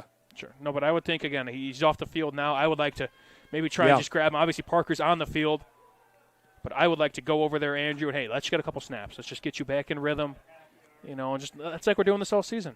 And it's just kind of one of those tough stretches. There's a run up the gut that didn't go anywhere. Maybe a half yard for Troy Thompson, who's in there for Carlos Villagomez. It'll be 2nd and 9 minutes ago in the second quarter. 5 turnovers.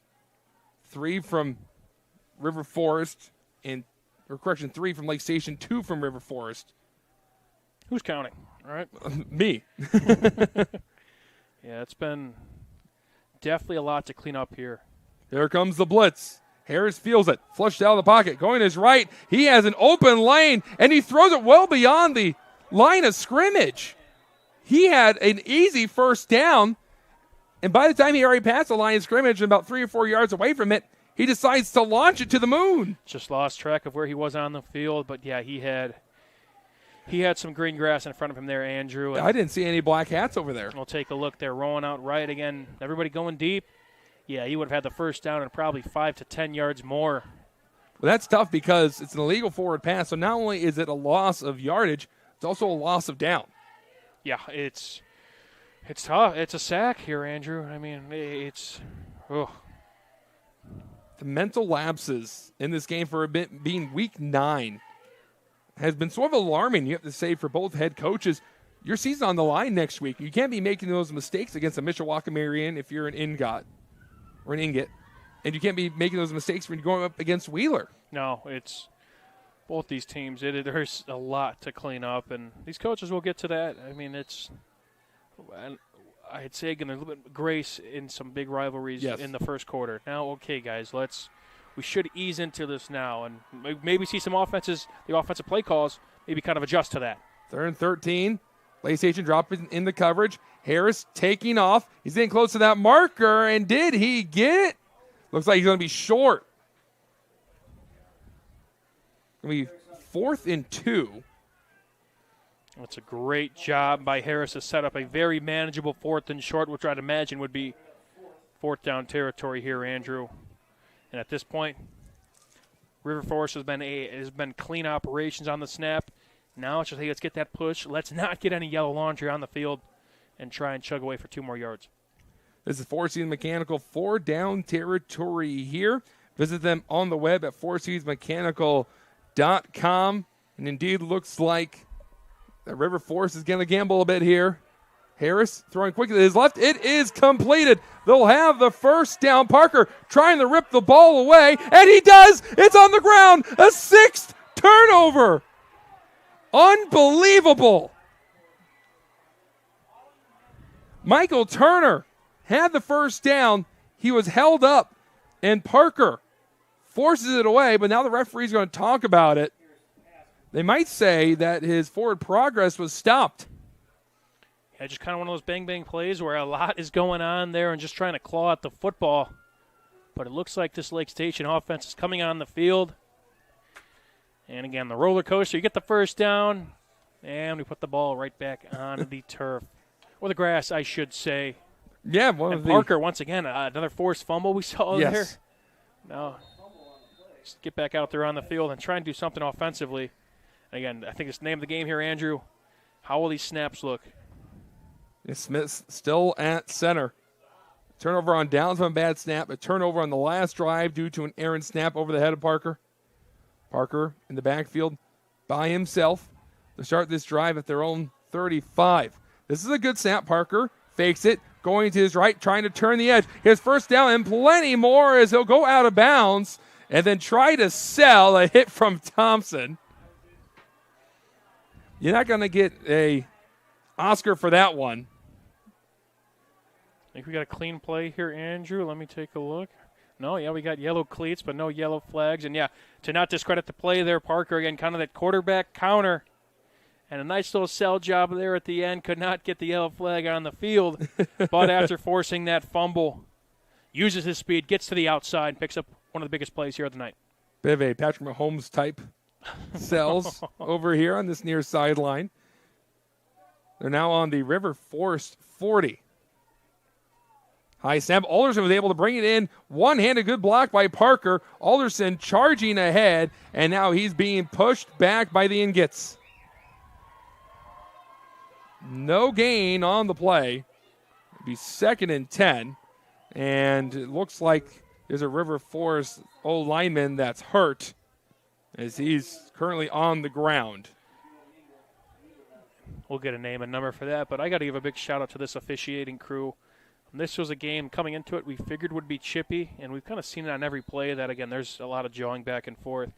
and you have to kind of control the game as the officiating crew. And I think they've done a great job here tonight in doing so.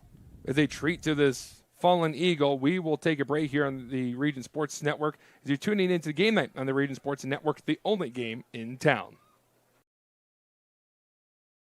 Earn while you learn from the best hands in the business. The Bricklayers Allied Craft Workers for Indiana, Kentucky Apprenticeship. That's right, this is a paid apprenticeship. I'm getting an education while learning a trade and getting paid for it. The thing that surprised me the most about this apprenticeship program is the respect I've received after the proper time and training. Classes start soon, so apply now. There are training centers throughout Indiana and Kentucky. We are the Bricklayers and Allied Craft Workers for Indiana, Kentucky Apprenticeship. The best hands in the business. Calling all current and future homeowners in the Northwest Indiana area. Whether you're buying or selling, Brent Wright is here to make your real estate journey smooth and successful. With years of experience, personalized service, and a deep knowledge of the market, Brent will help you find the perfect place or get the best deal for your property. Call today at 219-406-7195 and take the first step toward your real estate goals. Contact Brent Wright, the right way to buy and sell real estate.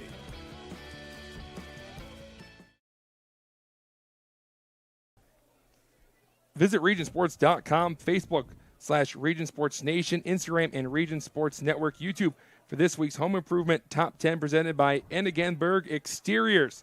Ennegenberg Exteriors, you can find them on the web at ebergexteriors.com. Andrew Mild, Mike DeWan here on the Region Sports Network. It was Jamie Londy that headed off the field after he was hurt. 2nd and 10 coming up for Lake Station. And we've seen no scoring, but we've seen 6 turnovers, 3 by each side in this massive rivalry game to close out the 2025 regular season. Parker in the backfield by himself. Ball on the 40, man in motion, and it's a passing play. Going back to his right, he's got a man open, it's completed. And it looked like it was Alderson, and it was. They hooked up twice last week for the only completions for David Parker, and they had the Four Seasons Mechanical first down play there. Again, besides the high snap, which throws off a little bit of the play action rhythm, again, when you respect that rushing attack so much, you could sneak out a receiver like Alderson, have him wide open across the middle. Maybe wanted to lead him there, but hey, nonetheless picks up, moves the sticks, and again, the best drive yet. I believe this is the farthest Lake Station has gotten here tonight. Now with the ball on the 21-yard line. They're knocking on the door of entering the red zone. No one has done that thus far in this game. 3 men in the backfield, and it's a high one. McNeil tried to recover it, but it'll be one of his linemen. And it was Donovan Cole, the center. Or correction, Carson Smith. Looks like that was a direct snap to McNeil. Yeah, just slid over, tried to reel that in with one hand. That's tough, too. It's all timing. So if the snap is even not perfect, it is something where, the backs kind of slide over and take the shoes of the quarterback. It looks like the referees, and I like this a lot here, Andrew, going to bring everybody in here. And hey, let's talk this one over. Hey, guys, we understand that this is a rivalry game, but let's keep this cordial here. And again, there's a lot of respect to this officiating crew here tonight, Andrew. You haven't seen anything that's been blatant that we could see from up here.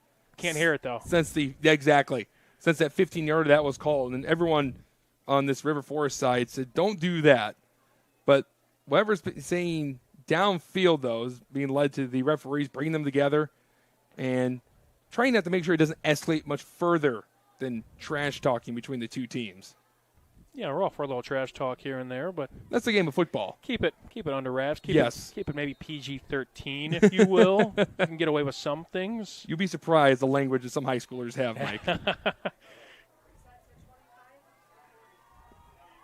It is 2nd and 15 from the 26. Parker by himself. Looking to make a big play here. And he'll give it to McNeil. McNeil being drove back. And what a play by the River Forest defense. Just aggressive there. I don't know if that was designed to be a reverse or a counter play. You see the left guard pull, and it might have been a false pull there. Maybe some. I don't know if there was a reverse there. I think he was maybe trying to go back to Alderson, but could not get the handoff there because River Forest snuffed that out one very quickly. And now a third and a country mile once again here with just under 6 minutes to go. Caden Elder made the tackle there, and it is third and a country mile, 3rd and 21 for Lake Station. Going for the empty look. This is a passing down. Parker airing it out to the middle of the field. It's intercepted. Turnover number 7 in Thompson. Holding the ball high in celebratory fashion as River Forest's defense forces yet another turnover. That's what happens when you force them on a 3rd and long. Got to throw the football. Your defense, this defense is less than aggressive as Lake Station, so they're going to play kind of that soft coverage. And David Parker trying to make a play, throws it right into the hands of the River Forest DB, taking over now for 1st and 10. What's that, 7? 7 turnovers. Ooh. 4 by the Eagles, 3 by River Forest. Should have started these defenses in fantasy this exactly. week. And no points on top of that. As you mentioned, Lake Station getting to the 21-yard line of River Forest. That's the closest that any team has gotten to scoring today. And Lake Station wants to take a timeout. We'll take a quick timeout with them as you tune into Game Night on the Region Sports Network, the only game in town. Hi, I'm Crowd Company's Lantern Man. If you're a contractor, it's my job to make your insurance coverage simple and affordable. Because I know time is money, I'll come to your business. Certificates and bonds are a snap. Wherever you are, whatever business you're in, we've got you covered. As Crowd Company's Lantern Man, I'm your insurance superhero. Crowd Companies, insurance professionals. Highland, Merrillville, and Michigan City. Andrew Maya with Mike DeWan. If you're just tuning in, you've missed a doozy of a football game. No score. And we've seen now our 7th different turnover. And we're only in the first half. Mike, how else would you sum up this first half that we've seen? Yeah, no, you hit it on the head. It's just careless football. A couple self-inflicted, a couple things that, again, have been set up by plays before, like that last interception.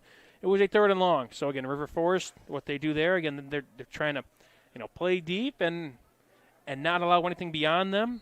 And they forced an interception there, but it's been, a couple strips, a couple picks, and it's been, it's been sloppy here, Andrew. A rare run here for River Forest. Villagomez rumbles forward for a 7-yard gain. 2nd and 3. Haven't seen that much yet, like you said, from River Forest. And there's a flag. And something was said. Was that on a River Forest player? Is the referee is talking to the River Forest offense as he threw right in the middle of the two sides. But we just saw earlier, we saw a warning, we saw a flag thrown, and then there was another discussion between the offenses and the defense. But something was said again. Yeah, I wouldn't be opposed to maybe this officiating crew bringing now these units out. We saw the River Forest defense and the Lake Station offense kind of come together with their officials, and they talked it over. But now, we switched things over in the first play. Another after the whistle flag here. Don't know who it could be on. They just called a personal foul on River Forest. And this was an after the play penalty. So it was going to be around 2nd and 2. And that's going to be 2nd and 17. Again, we've just seen these from both sides, Andrew. It's just... Well, that's now 2 penalties on River Forest that were after the play.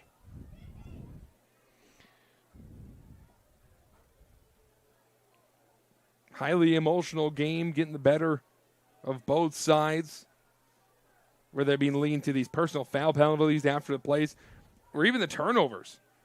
Is it getting to a point where maybe they want to beat each other so badly that they're making those mental mistakes? I say this a lot. You have to win 2 games in a week, Andrew. You have to beat the team in front of you, and you have to beat yourself. You have to. Right. You cannot lose to yourself. You can't make these silly mistakes, and you cannot, again, do things that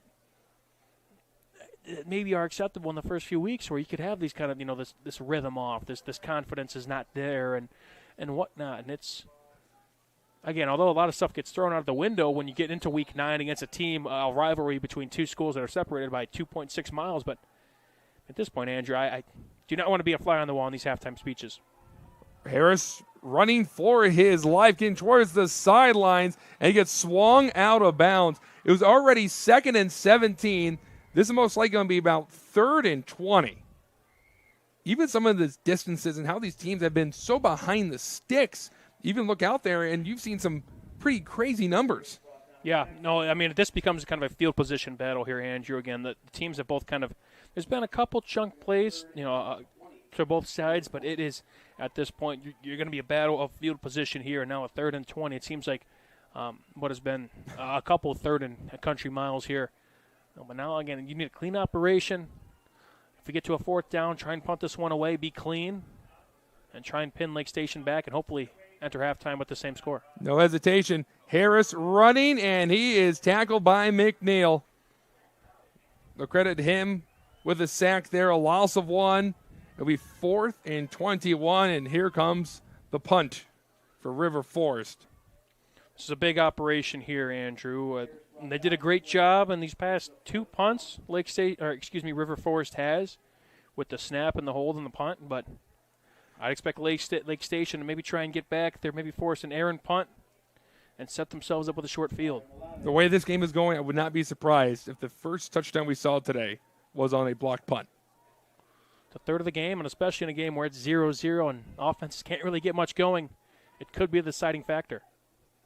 Punt is away, and it lands around the 30, keeps bouncing, and rolls out at around the 42. About a net of 21. 21-yard punt, I would say. And again, I'd say Lake Station, if we look at the field position battle, they have won that department where they have been able to, again, have these starting field positions. Now I think this is the second time they've been in enemy territory, starting at the 41-yard line. And now it's, hey, what can you do for these next X amount of plays? Can we hold on to the football? At this point, I'd rather have a 4th down turnover on downs than giving the ball right back to what they've been doing. How many times has an offense drive stalled out for Lake Station due to a bad snap? Yeah. Too many. Looks like that right guard kind of popped up in his stance there. And, I mean, this is just something as a head coach that you just pull your hair out. You start a new drive. We've seen this again from Lake Station. I'm surprised that goalie. First drive penalty. First play penalty, excuse me. I'm surprised that goalie and Nick Blatt both have hair at this point. Yeah. Because both teams have either lost yards on penalties or allowing the defense for tackle for losses, mistakes, and actual yards gained, it feels. 3:58 to go in the first half. And that 5-yard penalty will back up Lake Station to the River Forest 46. Yeah, like I said, I do not want to be a fly on the wall for either of these 2 halftime speeches. Parker will take it. And he's trying to go his right, spins off a defender, keeps the legs churning. He's taking 3 ingots with him, and he gets tackled for a loss. He fought, and it still led to a loss. That's a heck of an effort by Parker there, but I don't think that was the designed run play. You just look at all the linemen pulling left. I don't know if there was a miscommunication there. Sometimes there's those false pulls that kind of, bring the linebackers and kind of have them, run out of place. But that time he went right when all of his linemen went left. Around a 3-yard loss. As they're messing with the clock. That's why we're seeing stoppage in play here. Bit of a unconventional feel to this game. Not really a rhythm that we've really felt with the turnovers and the referees having to talk to both sides with the trash talking going down on the field. And as we're about an hour into the game and we're still not yet out of the first half. I'd say we'd expect, again, the tempers to kind of flare. Again, teams that are very, very familiar with each other, but yeah, it's just been sloppy here, Andrew. McNeil going to his left. He has a couple of blockers. He stumbles a bit, and then he falls over a tackle by the turf monster. And it'll be 3rd and still very long for Lake Station, despite gaining 3 yards there. 3rd and 15. Sorry, Andrew. Nature is undefeated, though. Yeah, the turf monster, the grass monster, looks like got the best of them there. Tried again to wiggle a little bit. Maybe I'd like to see him get a little more north and south. Had a kind of a convoy in front of him. But again, River Forest, once again, there has not been a big rushing play yet from Lake Station. What we've seen most is kind of more, again, maybe some quarterback runs that weren't designed, and also some passing plays. From the 47, Parker threw an interception to close out the last drive, and they're going to go to end around. Alderson has a blocker going to his right. He finds some green grass. He's across the 30, close to the 25. He'll get the first down and then some. A massive play for Lake Station. And there it is. There is kind of finally the first big chunk play on the ground for a Lake Station rushing attack that averages over 330 yards on the ground. Just a kind of reverse play there, and you give it to one of the top rushers in the area and sets them up once again here, Andrew, but it seems like we've been here before. 23-yard gain for a four-season Mechanical first down. 2.5 minutes to go. They spot the ball on the InGas 24. Alderson getting close to 1,000 yards. But here's a 1,000-yard rusher. Parker going to his right and then goes up the gut. And a late push there by one of the River Forest defenders as one of the Lake Station guys went down. Parker gets 4 yards there. 2nd and 6. Let's say the goal here for Lake Station, Andrew, is to at least hold on to the football, milk this clock.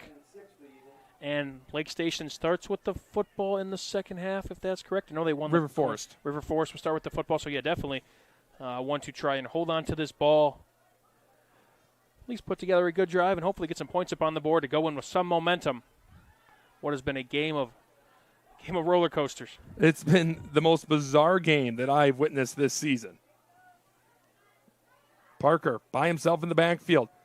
Blockers pulling to his left. He gets a block from McNeil. He spins around, and he's 3 or 4 yards short of the marker. I believe we might have gotten away with the holding call there. Again, one of those those runs to the left side might have gotten away with the hold there. Did not call. Lake Station smiling from ear to ear, now setting up a 3rd and manageable, but River Forest once again gets the football. Yeah, 3rd and 3. Clock stopped, and now it's started again. 70 seconds to go. Will we see our first points of the game right here as Lake Station enters the red zone territory? They're at the 17. Parker fakes it, goes to his left, nothing there. Cuts back to his right. He'll have the first down as he'll go down at the 10. A 7-yard gain. It'll be 1st and goal for Lake Station. When in doubt, give it to one. Again, just it's an offense that kind of allows him that flexibility to just make a play in the backfield. Make a play, make a couple moves, get north and south. More importantly, pick up a first down now, I believe with goal to go. They got to go here. Clock running. Alderson in motion. He's going to block for Parker. As Parker went to spin around, then he fell down.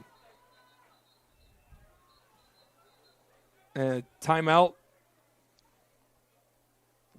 And Lake Station will burn their last one of the half. That's the proper time to call it, but then River Forest gets to the football. A loss of now 5 yards. Pretty much a mini sack there, if you will. That was Carlos Villagomez, one of the middle linebackers for River Forest, coming through the gut and causing David Parker to fall over and lose about 5 yards there. We 2nd and goal from the River Forest 15. We're going to stay right here. 31 seconds to go. And, Mike, if Lake Station can close out this first half with at least some points, whether it be from a field goal or for a touchdown, would you consider that a major win for the Eagles? Yeah, points in this game seem to be kind of a commodity. So yes. You have to escape, especially a first half where you're giving the ball back to River Forest. You have to put points up on the board. But this is, again, kind of a tough operation here, Andrew. You got the ball on the 15-yard line. You have no timeouts and 33 seconds left. So I maybe imagine a pass play here. I don't know if I want to try and rush the field goal unit on. Now, I was thinking the same thing because for Lake Station, Harry Vargas has yet to attempt a normal kick. And he's just 4 for 5 on PATs. The Fighting Eagles usually go for 2 if they do find their way into the end zone. So I'd imagine it's probably end zone or bust here for Lake Station. So got to manage these next few downs here wisely. Second and goal after the 5-yard loss. Parker is going to throw. He's going for the end zone. It's incomplete. Nicholas Rico was his intended target. And it'll be third down. You know, like the play call there, I think had him open, just kind of missed some kind of would have been a bang-bang play. Good job there by the River Forest DB to be in the mix. I like the play, too, because Parker, he rolled out, and that Yeah. might have drawn in some of the linebackers thinking that he was about to take off. And for Rico, you're right. It was a tight window. He tried to get it there. Or at least he put it in an area where only he could catch the football. Third and goal from the Ingots 15. Another air out here. Parker running to his left, going down the sideline, staying in bounds. He reaches for the pylon. He's in for the end zone. Touchdown, Lake Station. Parker, the magician. He walked the tightrope, dove, got the pylon, and we have our first points of the game. A magician indeed there, Andrew. Again, just a broken play. Scrambles out left. Tries to, kind of jukes the out-of-bounds line. You may want to save the clock, but no, puts his shoulder down, hits the pylon, and gets Lake Station on the board here to close out this first half. 20 seconds to go in the first half. And, of course, it's Parker, the first player to score a touchdown or any sort of points in this game. Lake Station, we just talked about, they go for two most of the time, and they're lining up for a 2-point conversion here. And what is pivotal here, Andrew? And they're pointing at the Lake Station O-line. And it's looking like a false start, and it is a false start.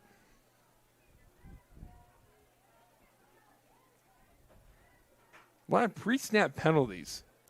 A lot of everything. A lot of everything, you're right.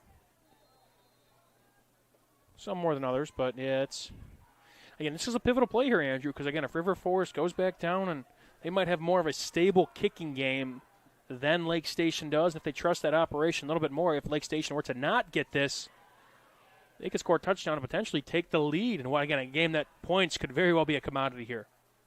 That was Parker's 14th rushing touchdown this year. He's going to throw, going to his left, and it's incomplete. And that was Malave. They had the disruption and a flag being thrown after the play again. Over by the end zone. And I think they got this on a River Forest player again. Looked like Michael Turner. It was him and Caden McNeil of Lake Station there in the area when the flag was thrown up. But the way that Turner reacted tells me they're going to give River Forest their third different personal foul penalty after the play. At the very least here, Andrew, obviously this game's emotional, but you want to at least play in next week's game. You don't want to risk getting disqualified, missing some of this game. And then I think they missed the first half of next game if they were to get disqualified. So you have to keep a level head, I'd imagine, for both sides. No matter what the score is, that is going to be the main point of emphasis heading into the locker room. That, hey, guys, again, in small school football like this where we talked about it, there's players that have to wear a lot of hats. And if you get yourself thrown out of a game for talking, for obviously, again, it's a rivalry game. Yes, there's going to be talking. There's going to be emotions running high, but we cannot afford to lose you. And, again, in a game where you have to play a lot of minutes, play a lot of snaps, and we don't want to lose you for next week either. Can you imagine what would happen to Lake Station if Parker would go himself and get suspended the next game? Right. They wouldn't know what to do. I mean, even again, I believe it would be, if he were to get thrown out, I believe it would be a half, and do not quote me on that. But, yeah, like you said, I mean, the same could be said for River Forest. They got some key pieces as well that has, some guys playing all three phases of the football game. Well, Turner is one of their leading receivers this season and their safety. This will be the first Quintel kickoff we had since the opening kickoff. This kickoff and all kickoffs are presented by Quintel Incorporated, handling jobs of all sizes throughout the country since 1994. Now, with the penalty yardage here, Andrew, although, again, 20 seconds, I don't know if Lake Station may want to just boom this deep or maybe try and put it in an area where River Forest isn't and maybe try to steal possession here and maybe put some more points up on the board. Parker is a quarterback. He plays linebacker. He does the punting, and now he is kicking the football off from the River Forest 45. They are going for more onside kick here, and the River Forest player was able to successfully fall on top of it. That was Amari Malave. Great work there, not to try and be a hero, just fall on the football and not risk anything there. River Forest has all 3 timeouts, but considering how this first half has gone, I wouldn't be just surprised if River Forest just took a knee and sent this into the halftime locker room looking to clean it up in the second half. Yeah, maybe try and eat it, and get ready for a second half where you said, they start with the football. So let's just get out of this half, talk things over, which is something that I'd say both teams need to do, and just gear up and get ready to play another 24 minutes of football. Thompson in the backfield, and they dump it off after the fake to Thompson. Thompson going to his right, and he'll get tackled, gained about 5-6 yards there, and the clock is running out, and that's how the first half will end, unless River Forest just took a quick timeout. They did. The very last second, they burned a timeout. Don't forget, after the first half, we'll have a commissioner's corner. We will not have a commissioner's corner. I misspoken, but we'll be back here, and me and Mike Dewan will give you a Strachan Van Til scoreboard update from football games going around the region tonight, even some of the other games being broadcasted on the Region Sports Network. Recap the first half and get you ready for the second half. As Mike, there's some big games going on in the region tonight, some conference championships on the line. There is some winner-take-alls. There's a winner-take-all in the NCC, a winner-take-all on the other side of the GSSC, a game that's on the Region Sports Network, one that I'm excited to see how that score is shaping out. The Duneland as well at Crown Point, between Crown Point and Michigan City. And, like we said, Week 9, the final chapter, a final chance to make an impression. Some teams might be looking ahead. They may have a bye next week, more specifically those 5 and 6A schools, while other teams just trying to build up some momentum on their way to will be their first quest for a trip to Indianapolis starting next Friday night. Cannot wait, Andrew. The gorgeous Lucas Oil Stadium. Last play of the first half, Harris going to his left, looking downfield, trying to throw it. He is going to take off, and Alderson tackles him, and a flag being thrown. If that's on Alderson, that means that River Forest will get these yards and then one more play to close out the first half. Because you know what, Mike? Why not? Why not? I believe we might have had a hold on the first flag that we saw on the far side of the field, and I think the early indication tackling Harris from the back, I believe he got him up high. That's shaping up to be a horse collar tackle, but if there's a play that kind of encapsulates how the first half went, it's this one. It might just be that one. Just rolling out right again, using his legs, doing a great job. Something he's done all game, and Alderson again. Offsetting penalties. So that will end the first half there, but what a first half, as there is plenty of dirty laundry scattered, and the stat that sums up the first half, we saw more turnovers than point.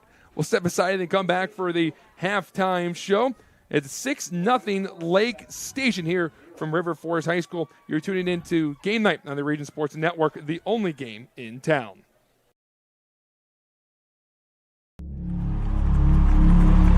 Some see a wrestling match. We see a 6-minute lesson in grit.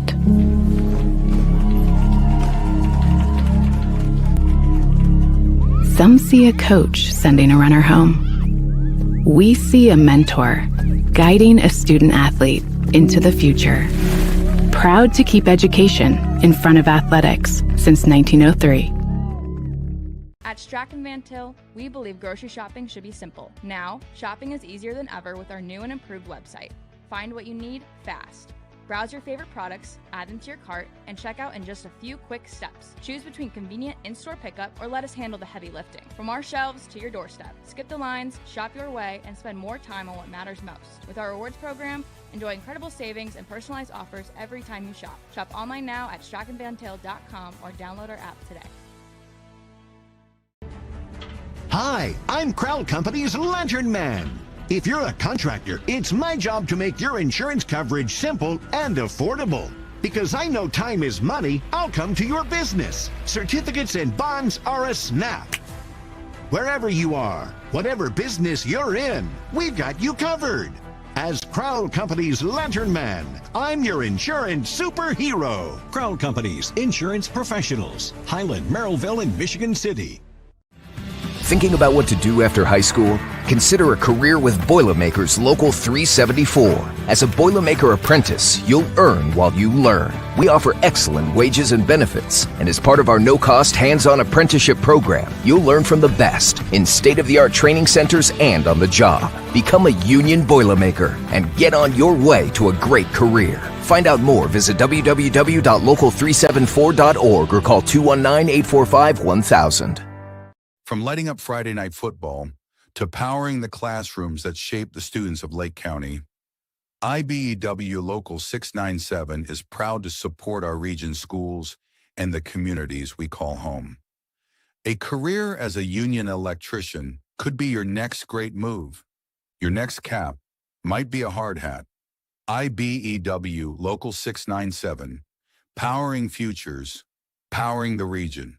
Four Seasons Mechanical proudly serves Northwest Indiana, providing quality, reasonably priced, reliable service. With a quality and comfort guarantee, the professionals at Four Seasons Mechanical offer a wide range of services in heating, ventilation, and air conditioning. Whether it's residential or commercial, Four Seasons Mechanical is there 24/7. To find out more, the website is fourseasonsmechanical.com or give them a call at 219-756-7020. Four Seasons Mechanical, your indoor air quality specialist.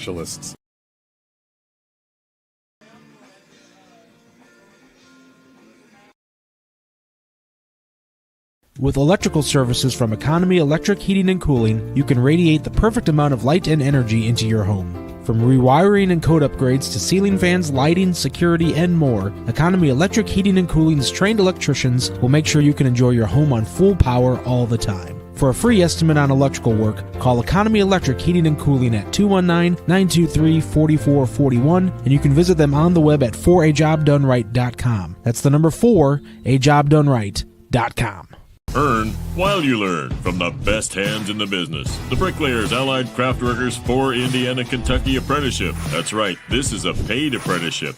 I'm getting an education while learning a trade and getting paid for it. The thing that surprised me the most about this apprenticeship program is the respect I have received after the proper time and training. Classes start soon, so apply now. There are training centers throughout Indiana and Kentucky. We are the Bricklayers and Allied Craftworkers for Indiana Kentucky Apprenticeship. The best hands in the business. Calling all current and future homeowners in the Northwest Indiana area. Whether you're buying or selling, Brent Wright is here to make your real estate journey smooth and successful. With years of experience, personalized service, and a deep knowledge of the market, Brent will help you find the perfect place or get the best deal for your property. Call today at 219-406-7195 and take the first step toward your real estate goals. Contact Brent Wright, the right way to buy and sell real estate. When it comes to your money, you deserve more than just numbers on a page. You deserve someone who sees the full picture. Meet Mark Machnick, one of Northwest Indiana's most trusted accounting professionals. Whether you're running a business, planning for retirement, or just trying to make sense of tax season, Mark Machnick, located in Highland, makes it simple, personal, and believe it or not, painless. Contact Mark and his team today at 219-595-5290. Mark Machnick, CPA.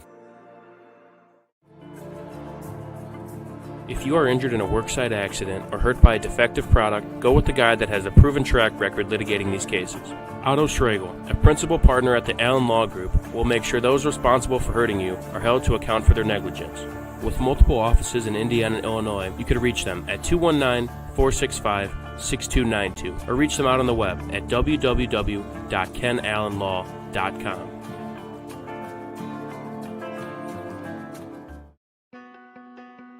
Life isn't always loud. Sometimes it's the quiet moments that matter the most. Of effort, of a dream taking root. And behind those moments, there's trust. Thank you for trusting Sentier Bank with those moments and making us a part of your story. Thank you for the opportunity to earn your trust.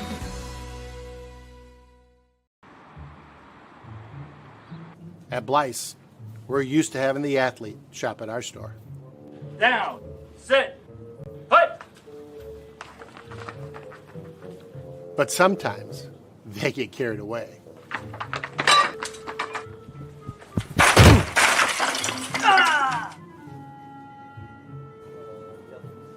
Blyce, this is where the athlete shops.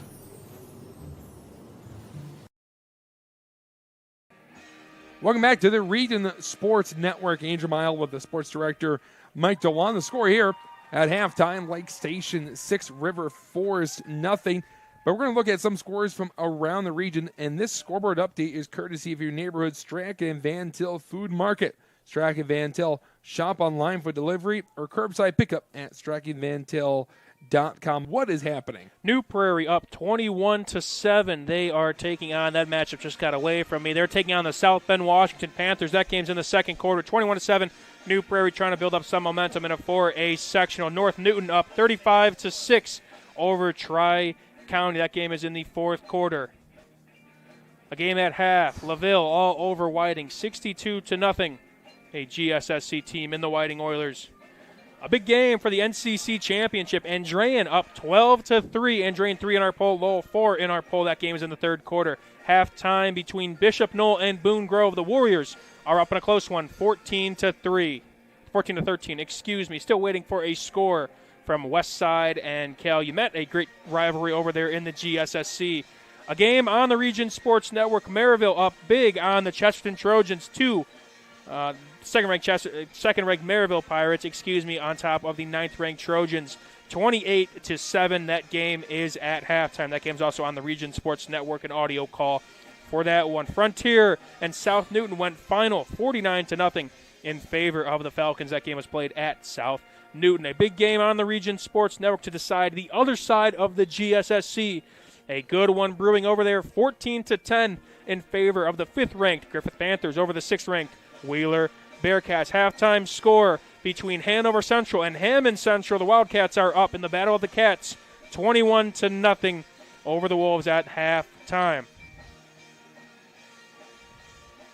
Keeping things rolling, the 8th-ranked Hobart Brickies hope to win a sectional title, build up that momentum, up 53-0 over the Highland Trojans at halftime. A final Thursday, the Knox Redskins won big, 64-0 over the Bowman Academy Eagles. Big shout-out to Miles McLaughlin, who I think crossed the 10,000-yard rushing mark for his career. A true cat in their backfield. A game on the Region Sports Network. Valparaiso up 14-7 over the Lake Central Indians. That game is in the third quarter. And the score that popped up at half, as you see on your TV screen, 6-0 in favor of Lake Station. A good one brewing at Crown Point, believe it or not, for the Duneland Championship. If Michigan City wins, they clinch a share. If Crown Point wins, they take it for themselves. But 7-7 at halftime, a position we haven't seen Crown Point in quite some time. And finally got our halftime score for the one game we were missing. Morton up 24-0 over the EC Central Cardinals. That game is for the GLAC Championship. Don't forget, follow all of tonight's Region football scores live on the Hometown Scoreboard, streaming on youtube.com/Region Sports, facebook.com/Region Sports, and regionsports.com, courtesy of your neighborhood Strachan Van Til, your favorite Indiana-made grocery store. We'll step aside and we'll come back. We'll talk about the first half and get you ready for the second half. You do tuning into Game Night on the Region Sports Network, the only game in town. Earn while you learn from the best hands in the business. The Bricklayers Allied Craftworkers for Indiana Kentucky Apprenticeship. That's right, this is a paid apprenticeship. I'm getting an education while learning a trade and getting paid for it. The thing that surprised me the most about this apprenticeship program is the respect I've received after the proper time and training. Classes start soon, so apply now. There are training centers throughout Indiana and Kentucky. We are the Bricklayers and Allied Craftworkers for Indiana Kentucky Apprenticeship. The best hands in the business. Calling all current and future homeowners in the Northwest Indiana area. Whether you're buying or selling, Brent Wright is here to make your real estate journey smooth and successful. With years of experience, personalized service, and a deep knowledge of the market, Brent will help you find the perfect place or get the best deal for your property. Call today at 219-406-7195 and take the first step towards your real estate goals. Contact Brent Wright, the right way to buy and sell real estate.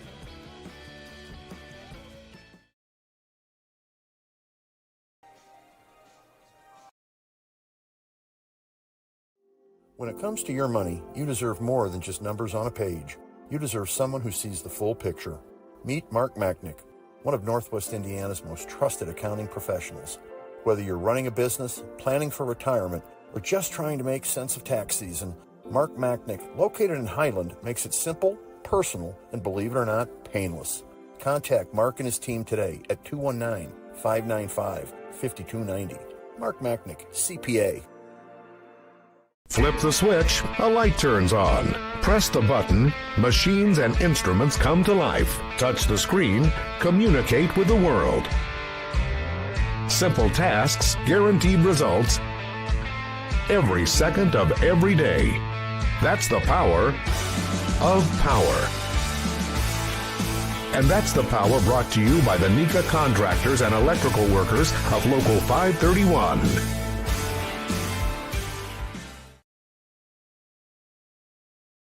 Welcome back. Andrew Maya with Mike DeWan on the Region Sports Network. We are live from River Forest High School. Your score at halftime is 6-0 in favor of the Fighting Eagles, who got a 15-yard rushing touchdown by David Parker. But outside of that, both offenses were stalling out, mostly due to self-inflicted wounds, Mike.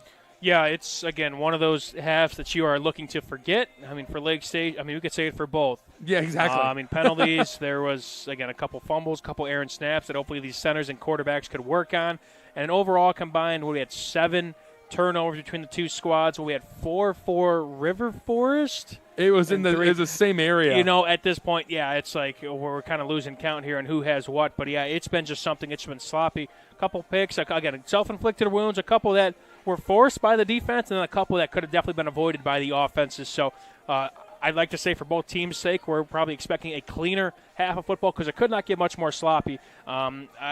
Emotions rode high in the first quarter, especially. How many penalties did we see for after the play of personal fouls? Yeah, and again, some of it, I don't want to say it's understandable, but, I get it in terms of, especially in this rivalry, which I can only speak so much of as an outsider. But again, these kids probably have grown up with each other and at least seen each other around the neighborhood, have played against each other all throughout their football careers. So, yeah, there's going to be some bad blood.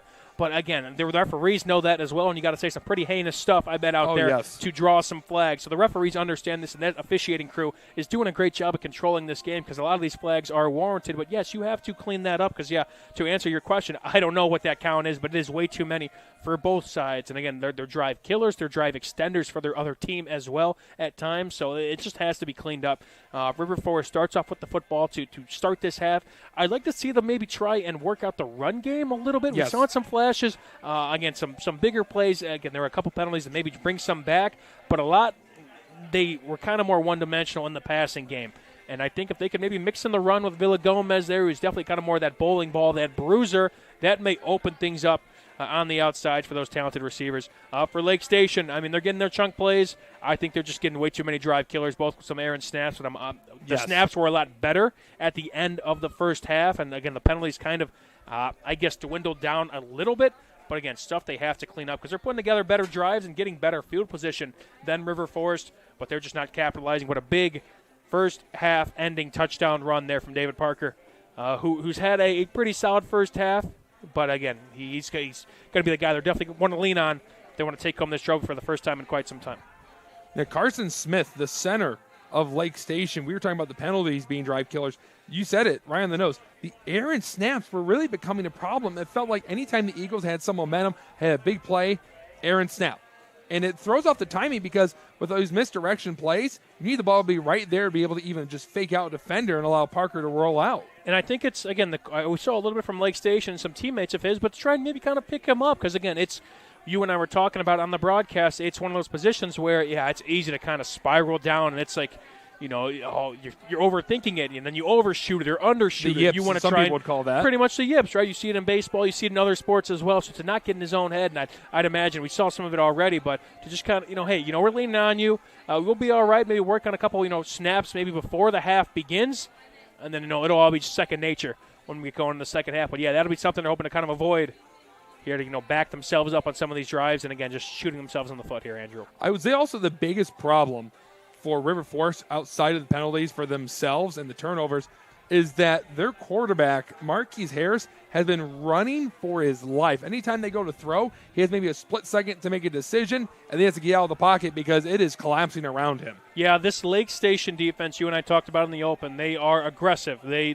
want to get to the quarterback. They want to put you off platform and want to have you be off of schedule. So I'd like to try and mix in maybe a couple screens, maybe not the same play back-to-back, but to try and get your quarterback in rhythm and, test this defense very quickly and make it, instead of, a couple guys in my face and rushing me very, very quickly, now to get it to the outside, get it to those talented receivers and let them make a play instead of having Harris kind of run for his life, like you said. We'll take a minute break, and then we'll be back to wrap up the halftime show and get you ready for the second half here from River Forest High School. This is Game Night on the Region Sports Network, the only game in town. Life isn't always loud. Sometimes it's the quiet moments that matter the most. Of effort, of a dream taking root. And behind those moments, there's trust. Thank you for trusting Centier Bank with those moments and making us a part of your story. Thank you for the opportunity to earn your trust.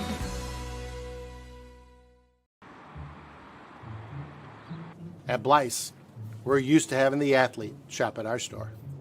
Down, sit, put. But sometimes they get carried away.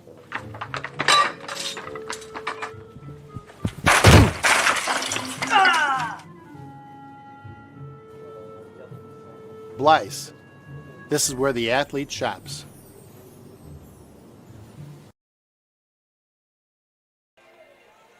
Don't forget, after the game, we'll have the Crowd Companies, Lantern and Superhero Crowd Companies have offices open from 9 to 7, Monday through Friday and Saturdays till 2 o'clock in Highland, Maryville, and Michigan City. We also have the Boilermakers Local 374 Blue Collar Player of the Game, brought to you by Boilermakers Local 374. Learn about apprenticeship programs and more at local374.org. And we have the Proud to be Union Play of the Game presented by Ironworkers Local 395. Go to ironworkers395.com to start your future as a union iron worker. Andrew Miley here on play-by-play with Mike Dewan as we get ready for the second half. Mike, what's it going to take for Lake Station to get the win? What's it going to take for River Forest to walk away with their 10th straight win against their crosstown rivals? Yeah, I would say River Forest, you have to start out and set the tone here. You get the ball coming out of the half, so you have to put together a good drive. Again, I'd like to see a little bit more mixed bag offensively. We've seen some flashes through the air, but maybe some design quarterback run, something to kind of keep them honest in the rushing attack. Although Lake Station, of course, is very, very aggressive. For the Lake Station Eagles, this is a team that they're going to run the football, and River Forest has done a great job defensively. But Lake Station, they cannot set themselves up in third and longs due to penalties, due to errant snaps, and force themselves to throw and potentially, again, put themselves in a position to turn the ball over. They have to stay ahead of schedule and keep, maybe not these explosive plays. It may not be the game for that, Andrew, but to get those 4 to 5 yard runs and start to milk this clock, because when they have 6 points in their back pocket now, that puts them in a better spot. Here to milk the clock, to control the game, and just maybe limit one more possession. Now, obviously, what's a one-score game here right now, Andrew? Looks like here, so they're going to put the ball on the 45 to kick it away. So I don't know if the penalty to end. Oh, no, we had a flag on the. We had a flag before the second half even started. It was an unsportsmanlike penalty.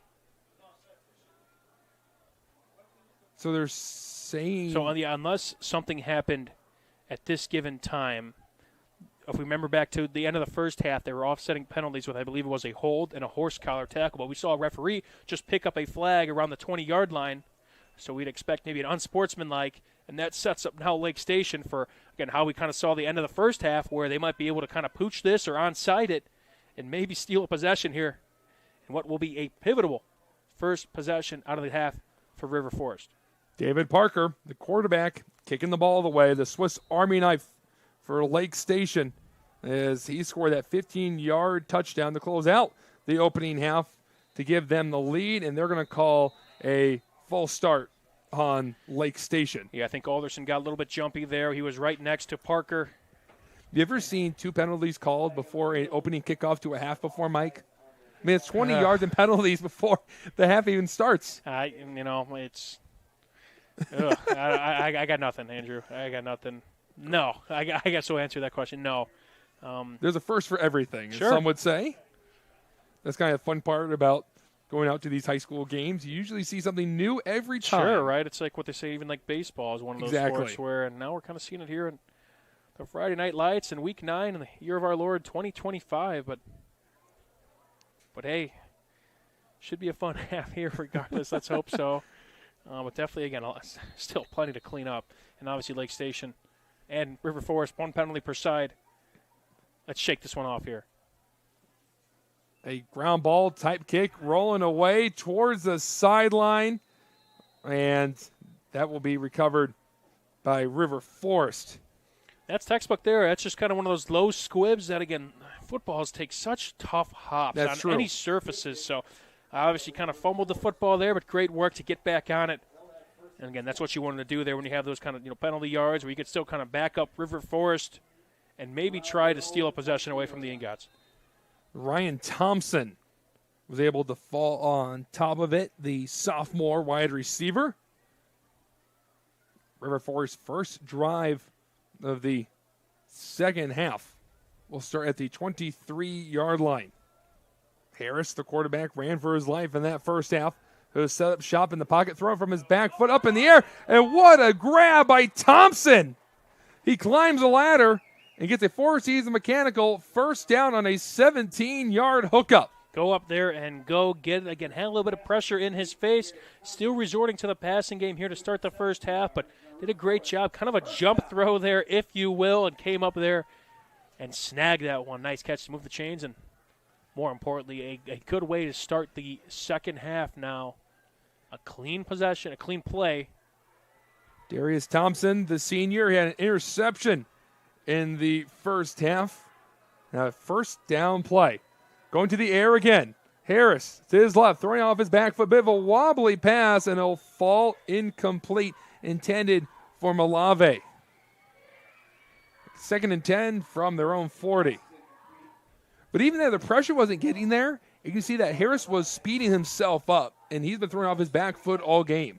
It's a mental thing, Andrew. It's just one of those things where, you want to try and get the ball out very, very quickly, and you kind of have those longer routes that you're running, those longer reads where you're trying to get chunk plays, yes, but, again, you only have so much time for whether maybe someone's rushing you or not. Mentally, it's, okay, let me get this ball out quickly because I'm going to have pressure in my face regardless. Early on, he looked confident, then he got sacked by Alderson. Pressure in his face, and he'll get away from McNeil, going up the gut, and that will be 3 to 4 yards as Harris taking off, and he was tackled by Anthony McGee. Harris on the keeper. Pick up of around 4 yards. 3rd and 6 coming up, just short of the 45-yard line. I'm seeing 3 plays on this drive, all of them passing plays. And something that was, Mike, you were talking about, you would like to see the Ingots establish that run game again. I mean, they don't have to, completely resort to it. There's a lot of respect to go around for this Lake Station defense, but I wouldn't mind it here and there. A quick throw is completed to Malave, and Malave is tackled before he could go anywhere. That will make it 4th down. And that was a nice tackle by Willie Banks. Willie, one of the top DBs here for Lake Station. Is kind of a ball hawk, has a couple interceptions to his name on the season. And that time tackling in space on kind of one of those screens, maybe a throwback screen, if you will, a jailbreak screen, and tackling in space. A very underrated skill of defensive backs here, Andrew. Yeah, Willie Banks, 4 interceptions on the year. That leads the Fighting Eagles. Parker back to return, but that clock is running out, and that will be delay a game being called. Looks like had to run a man on late, a little bit of miscommunication there, and that'll back them up. 5 more. It was 4th and 7. make it 4th and 12. And this should give Lake Station good field position to start off their first drive of the second half. Yeah, that's a very big punt here. From what we've seen, they don't really want to try and kick this one to Parker. Want to have a clean operation, clean snap, clean protection, and I'd imagine to try and keep this away from one in white. Well, they even drop back Caden McNeil in case they kick it short. McNeil's about 20 yards ahead. And they're going to take off. They tried this earlier and it didn't work out, and it won't work out here. Another fake punt being ran as Amari Malave took off, and he'll be 5 yards short of the first down marker as a turnover on downs. Now let's take a look at that snapback. I don't know if it hit the offensive lineman who's serving as one of the protectors that maybe threw off the timing. Looks like he had to elude that snap. I don't know if it hit him and maybe caused a little bit of, a tough catch, and your fight or flight kind of kicks in. But, yeah, again, like another special teams, maybe tough decision there, if you will. Less than ideal operation. Lake Station, once again, has if there's one thing that they've benefited from that first half and now the early parts of the second half, it is, great starting field position here, setting their offense up with short fields. It's a direct snap. Going his right. Try and make a man miss, and he's being dragged down. A good opening run by Oscar Alderson for a Four Seasons Mechanical first down. And I'll tell you what, a great run from Alderson. One thing in this offense, this quarterback has to block. David Parker laid a great block to spring Alderson ahead. Again, a quarterback that's not afraid of contact. Obviously, he returns punts, he returns kicks. He also plays defense, and that time laid a big-time block to spring Alderson forward for a first down. The referees making a sign that one of the River Forest players has to head off the field. And it's Michael Turner, who was called for a personal foul penalty to close out the first half. And Caden Elder will now march onto the field. Don't know if it's a mouth guard. I'd imagine they're not going to take you out of the game for a mouth guard. They might have you sit for a play if you're John or whatnot, and you got to sub a guy in, and who give or take, maybe not as fresh as you, if you will. Ball at the 34. It will be McNeil this time. He evades a defender, and he's going to be stood up. Impressive ball skills from River Forest to swarm to the football, and here's another flag. This is getting ridiculous. It is. The tackle was made by Troy Thompson. I've already seen River Forest be called for 4 of these. One to open up the second half. I don't know, Andrew. I mean, there's only so many things you could really say, at least on the air, about how this game has gone. It's just been one of sloppy games where, guys, okay, we could maybe get away with this once or twice in a game. They're going to wave it off. So I guess forget everything I said. Maybe we're going to let this one go here as well. But, come on, guys. Let's jaw a little bit maybe. Let's keep it short and sweet. Maybe just give them a head nod or something. Let them know, hey, you're there. We're making the plays. But go back to the huddle and buckle it back up and get ready to go. And it's both sides. This isn't just targeting River Forest. This is Lake Station. They're doing the exact same thing. Discipline is going to be talked about heavily before the playoffs. An end around to Alderson. Alderson has a convoy in front of him. He follows them. He's tackled from behind. And the flag was thrown in the area of holding. Brock made the tackle on Alderson. And we've seen plenty of holding calls being called on this Lake Station O-line. Yeah, although maybe River Forest has kind of had more penalties after the play, Lake Station has, I'd say, have more during the play. More of these holding calls, again, with their offense where they got to bounce outside a lot, either designed or not. Those offensive linemen, it's tough to stay disciplined because the defense, they see where they're going. You're kind of just blocking your guy, trying to do your job, and sometimes, they shift their body, and you're just trying to hold on for dear life and protect your brother in the backfield. Yeah, it turns into more of a zone blocking. Yeah. Hit anyone that's near and keep them away from the ball carrier. A 10-yard penalty, and Lake Station, a big problem for them in this game. been behind the sticks. And they've been backed up to the 44. They need to get to about the 33. I don't know if I'd mind a pass here, Andrew. We haven't really seen kind of a shot play yet where one thing they like to do with Parker is roll him out and maybe try and kind of dump it over their head. The only completion we saw was to Alderson to close out the first half. Instead, it'll be a keeper to the left. Parker getting the corner, trying to cut it back upfield, and he's very short of the original first down marker. About 8 yards back. It'll be 3rd and 12 coming up for the Fighting Eagles. Those are kind of one of the plays where, they roll him out. It looks like kind of that quarterback power, and I wouldn't be surprised, again, maybe kind of save this for a bigger time in the game. But, again, they may open up something where they sneak a receiver out and have him almost wide open. Vargas is a name to look out for as well. I think they did that against Whiting a couple times. I haven't said Vargas' name tonight. Mostly that three-headed monster in the backfield. McNeil, Parker, and Alderson are currently in the backfield right now. And a man jumps. One of the worst feelings in the world is Conrad Callahan was the culprit standing up, and Conrad Callahan did not want to be wearing the number 22 in that instance. It's tough. When you're in the 2-point stance, too, it's clear as day because at that point he kind of leaned forward. At that point you can't really stop yourself, and you just kind of look like stick out like a sore thumb there. Then you stand up and you look, and no one else is standing up, and you realize that there's a flag on you. 3rd and long. Parker, send up shop. Here comes the pressure, and it's a screen play, and Alderson is tackled quickly as it's Wagner, and the flag being thrown. Correction, that was Michael Turner. They came down, made the tackle, they pushed him.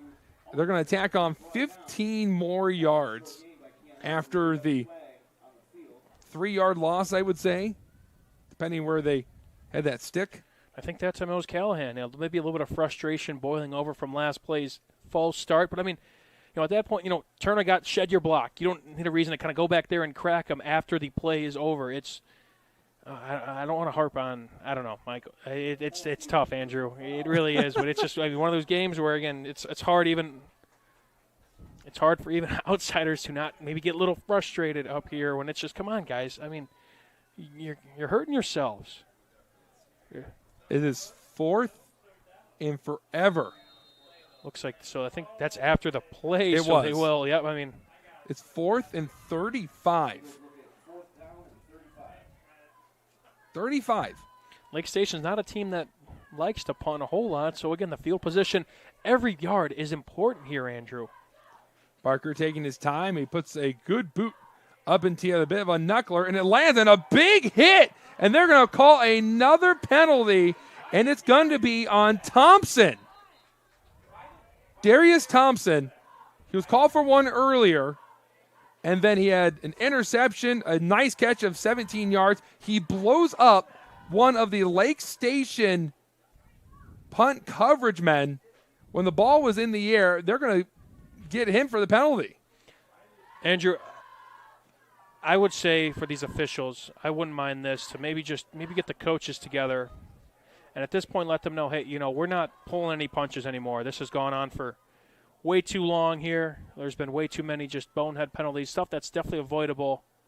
And, I mean, warn the coaches at this point. I mean, they may have said something at halftime. This officiating crew has done a great job under these circumstances where it's just been completely dirty. But, I mean, it's just not dirty but sloppy. What I would like to say, Mike, is they don't want to throw their flags, but they feel like they have to due to what's being said on the field and even the actions of the players like that.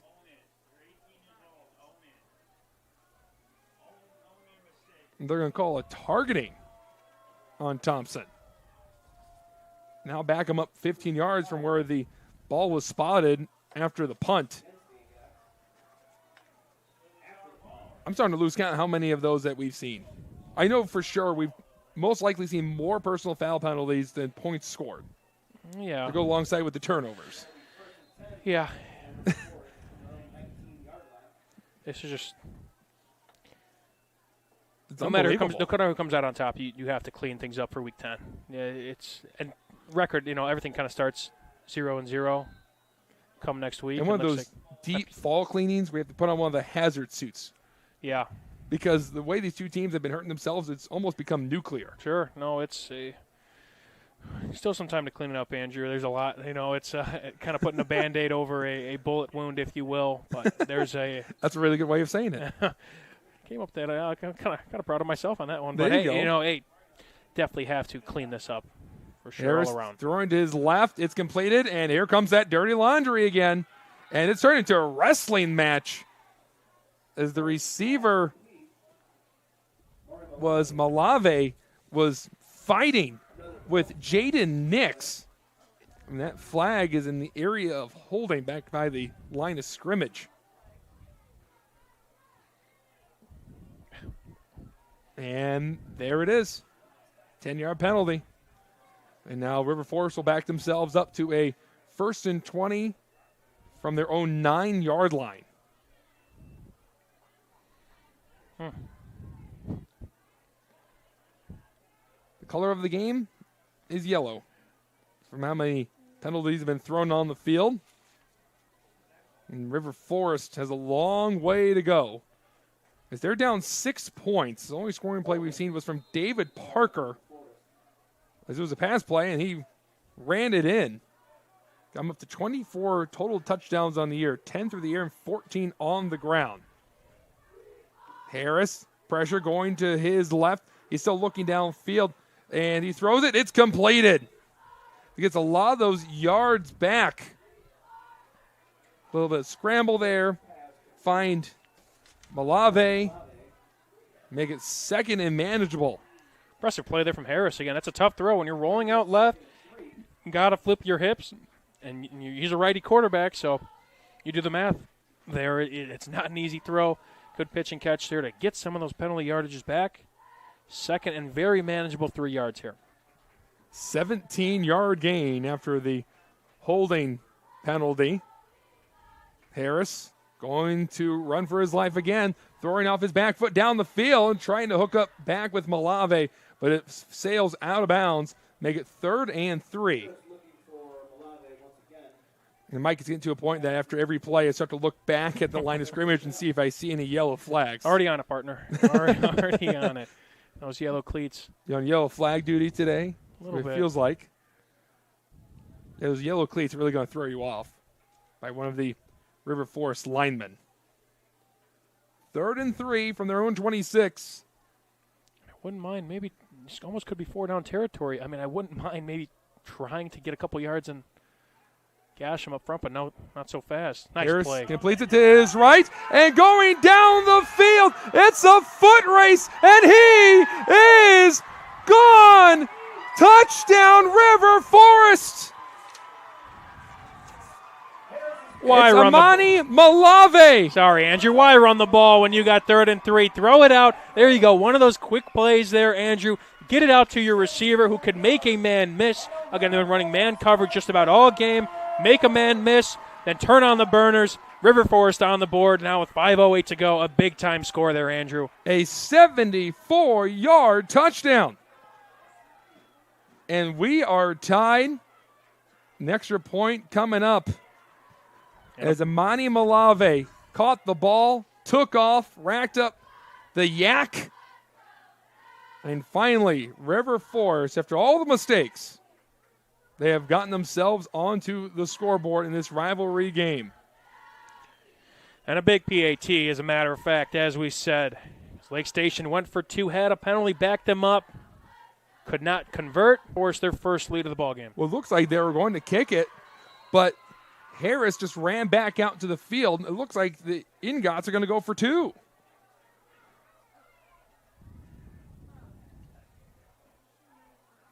A lot of bodies running on and off the field, but they are lining up for 2. Harris in the backfield by himself. They're stacking up the right side. Going to his right is Harris. Initial penetration. McNeil trying to hold on to him. Here comes the reinforcements, and they tackle him short of the goal line. It is no good, and we are tied. We will take a quick break here before the kickoff. You're tuned into Game Night on the Region Sports Network, the only game in town. If you are injured in a worksite accident or hurt by a defective product, go with the guy that has a proven track record litigating these cases.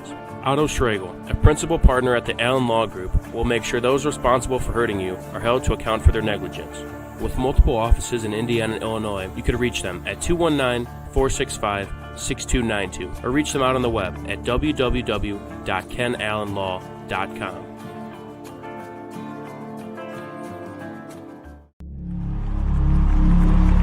Some see a wrestling match. We see a 6-minute lesson in grit.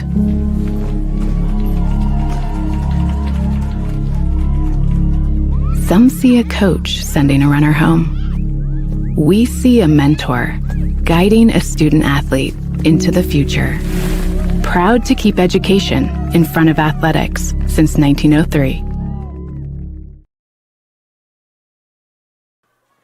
Welcome back as the ball is teed up. River Forest looking to kick it away after a 74-yard touchdown. This is a Quintel kickoff. This kickoff and all kickoffs are presented by Quintel Incorporated, handling jobs of all sizes throughout the country since 1994.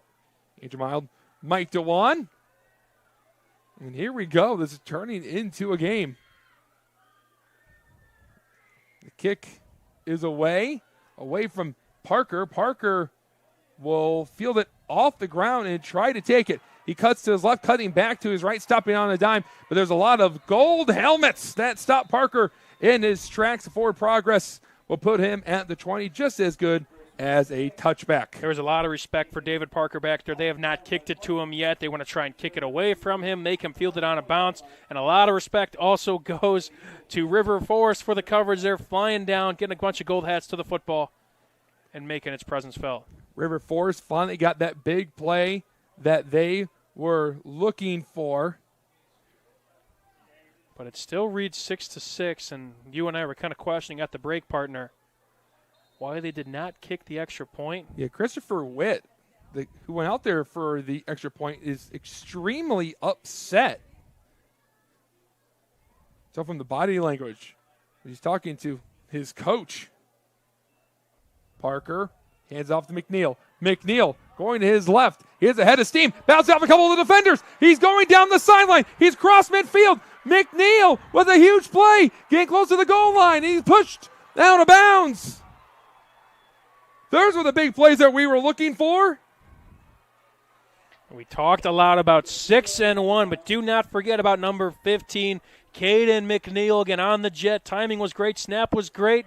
And at that point, when you're blocking downfield, kudos to the receivers of Lake Station for sealing the edges. And Caden McNeil picks up the biggest play of the ball game, the biggest gain of yardage in the ball game, and now respond very, very quickly for the Lake Station Eagles. A 70-yard by McNeil.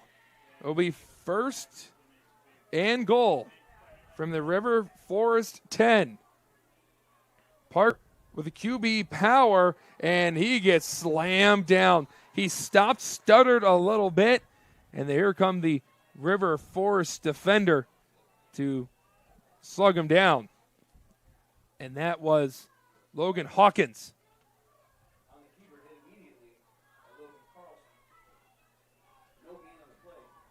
Now, second and goal to go, and he went out of bounds at the 10-yard line, McNeil did, so they got all of 10 yards to get. They're going to have to earn this touchdown here because by the looks of it, it's touchdown or bust, Andrew. Two receivers split to the left of Parker. Parker with a lone touchdown today for Lake Station. And the hands off to Alderson. Alderson has a few linemen ahead of him.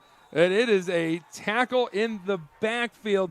Michael Turner with another big play. And we're knock on wood here, Andrew, but everyone's starting to kind of keep their head here. This has been the most, I feel like, consecutive clean plays we've seen in quite some time. But from that play back there, with Alderson, it almost looked like he was a little bit too fast for his blockers. He's got some small linemen that get out there very, very quickly. But that time he had two guys out there, and that time just kind of outran him. Couldn't get a black hat on a gold hat. And they made a big-time tackle to set up now a 3rd and 10, 3rd and goal to go from the 10-yard line. Very similar to Lake Station's lone touchdown. It was a 3rd and goal from the 16, and that's when Parker took it himself. Parker running to his left. He's going to dump it off and complete the pass to McNeil. McNeil gets to the 4-yard line. He's just short of the end zone. It's going to be a massive 4th and goal coming up. What a play by Parker and McNeil. I mean, that was a bullet. Just try to get out of it with the right hand and to go up there and snag it. Now, obviously, the run after the catch now sets up a 4th and very manageable with goal to go here. This is Four Seasons Mechanical 4-down territory. 2:15 to go in the third quarter and a tie game. And this is the biggest play of the game thus far. Got 4 receivers to the bottom of our screen. It might be kind of a rollout play here, if not a quarterback power. Parker is going to take it himself, and he is stood up. He's still going, though. As they try to get him towards the end zone, he's going to be short, and River Forest gets a massive stop. And they snuffed that one out from the jump, Andrew. Again, when you had pretty much 5 guys going out wide, the jet man, and at that point, I mean, got in the backfield just about as the ball was snapped. A nice effort there from Parker to try and get back to the line of scrimmage, but the Ingots stand tall. Caden Elder got in the backfield, slowed down Parker. And after a 70-yard rush by McNeil, River Forest stands strong, gets a turnover on downs. But even with that big stop, their offense is going to be on the shadow of their own end zone. They're going to start on their own 3 here. And I don't know now. It looks like the official is talking to the head coach of Lake Station. And I believe Parker came off the field. David Parker.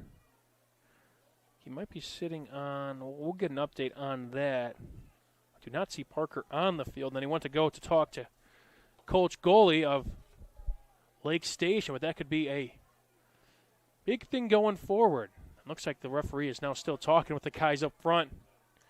What's new? What a great season that Coach Coley has had. Went out and got the funding for new equipment for Lake Station. Got their first winning season since 1998. The most wins they've had in a year since 1998. Before that, they had just 40 wins and over 200 losses. Quick screen to the left, and it goes incomplete. And the intended target, Thompson, on the ground. Now he's getting himself back up. That was almost very bad for River Forest. It'll be 2nd and 10 from their own 3, 1:50 to go in the third quarter. I wouldn't mind maybe trying to just run something between the tackles here with Villagomez or somebody could try and just gash and get a couple of yards. Give your punter, if you do get to a 4th down, give him a little bit of room. And, yes, I know you want to try and maybe get the ball out quick with this aggressive, man-heavy defense, but Villagomez just a handful of carries. It's a lot of respect going to this Lake Station defensive front. It's still Thompson in the backfield. He goes to the right, and he has a huge hole. Thompson off to the races, past the 50. He has one man to beat, trying to track him down, and they bring him down at the 25. A 72-yard tote. Yes. And River Forest going to that run game and getting that big play. They're looking to build off that touchdown they had in their last drive. There it is, the rushing attack, running between the tackles, trying to keep them honest. And then you just need kind of one of those big plays there. We talked about Villagomez a lot, but they're mixing it up there in the backfield. And just a shoestring tackle away, but a big play to get out of your own end zone. And again, some chunk plays here now, kind of shifting in the pendulum, shifting the tide over to the River Forest Ingots, who put together 2 of the biggest plays we could say. Now set themselves up with a real chance to maybe take a lead here. Thompson, the 6-foot senior with a 72-yard rushing play.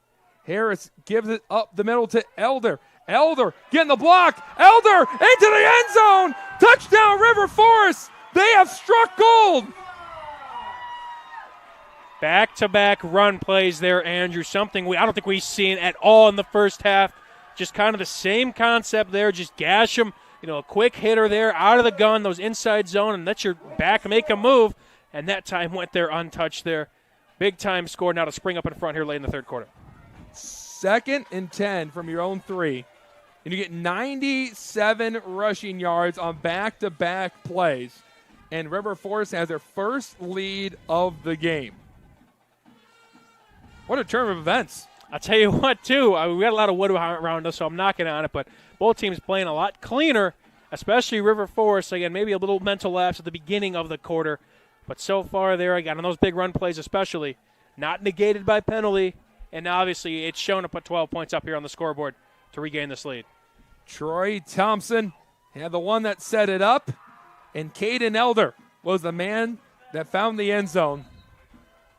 And still a massive confusion by River Forest. We saw this on their last touchdown where Witt, their kicker, was upset they didn't just kick the extra point. They're going to here. It's a bad one, and running is Malavi. Malavi throws it for the end zone, and it's incomplete. So we'll keep it at a 12-6 game after the snap was low, and it couldn't be secured by Malave. 12-6 is the score after 97 yards recovered by River Forest on back-to-back rushing plays. We'll take a quick break as you're tuning in to Game Night on the Region Sports Network, the only game in town. At Strachan Van Til, we believe grocery shopping should be simple. Now, shopping is easier than ever with our new and improved website. Find what you need fast. Browse your favorite products, add them to your cart, and check out in just a few quick steps. Choose between convenient in-store pickup or let us handle the heavy lifting. From our shelves to your doorstep. Skip the lines, shop your way, and spend more time on what matters most. With our rewards program, enjoy incredible savings and personalized offers every time you shop. Shop online now at strachanvantil.com or download our app today. Hi, I'm Crowd Company's Lantern Man. If you're a contractor, it's my job to make your insurance coverage simple and affordable. Because I know time is money, I'll come to your business. Certificates and bonds are a snap. Wherever you are, whatever business you're in, we've got you covered. As Crowd Company's Lantern Man, I'm your insurance superhero. Crowd Company's insurance professionals. Highland, Merrillville, and Michigan City. 6 to score. And River Forest, after going 97 yards, take the lead. Andrew Mild with Mike DeWan. Here is the kick. It's a low liner, and it's out of the hands of the Lake Station returner, and that returner will go up to the 40-yard line. That was a Quintel kickoff. That kickoff and all kickoffs are presented by Quintel Incorporated, specializing in the reconditioning, repair, and remanufacturing of heat exchangers. Mike, 2 massive plays by River Forest to give them the lead here, 12-6. If you're Lake Station, your offense has sputtered a bit. You got turned away on the goal line.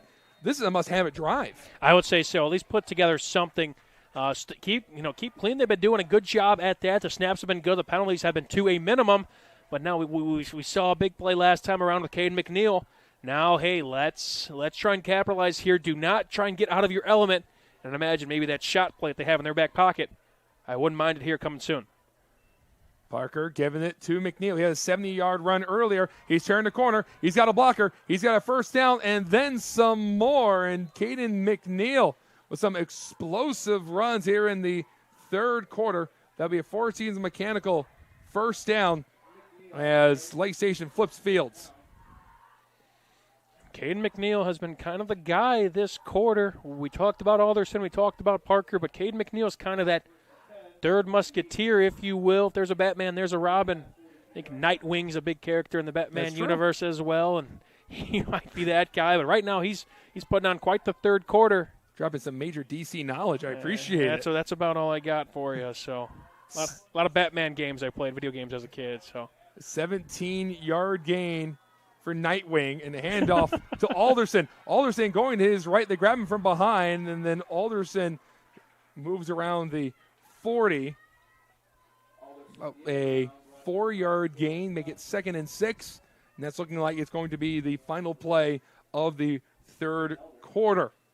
Sloppy first half, some big plays here in the third quarter, and if this third quarter is anything like the fourth quarter, you better buckle up, Mike, because this is going to be a wild ride to close out this rivalry game. We'll step aside as both teams flip fields. You're tuning in to Game Night on the Region Sports Network, the only game in town.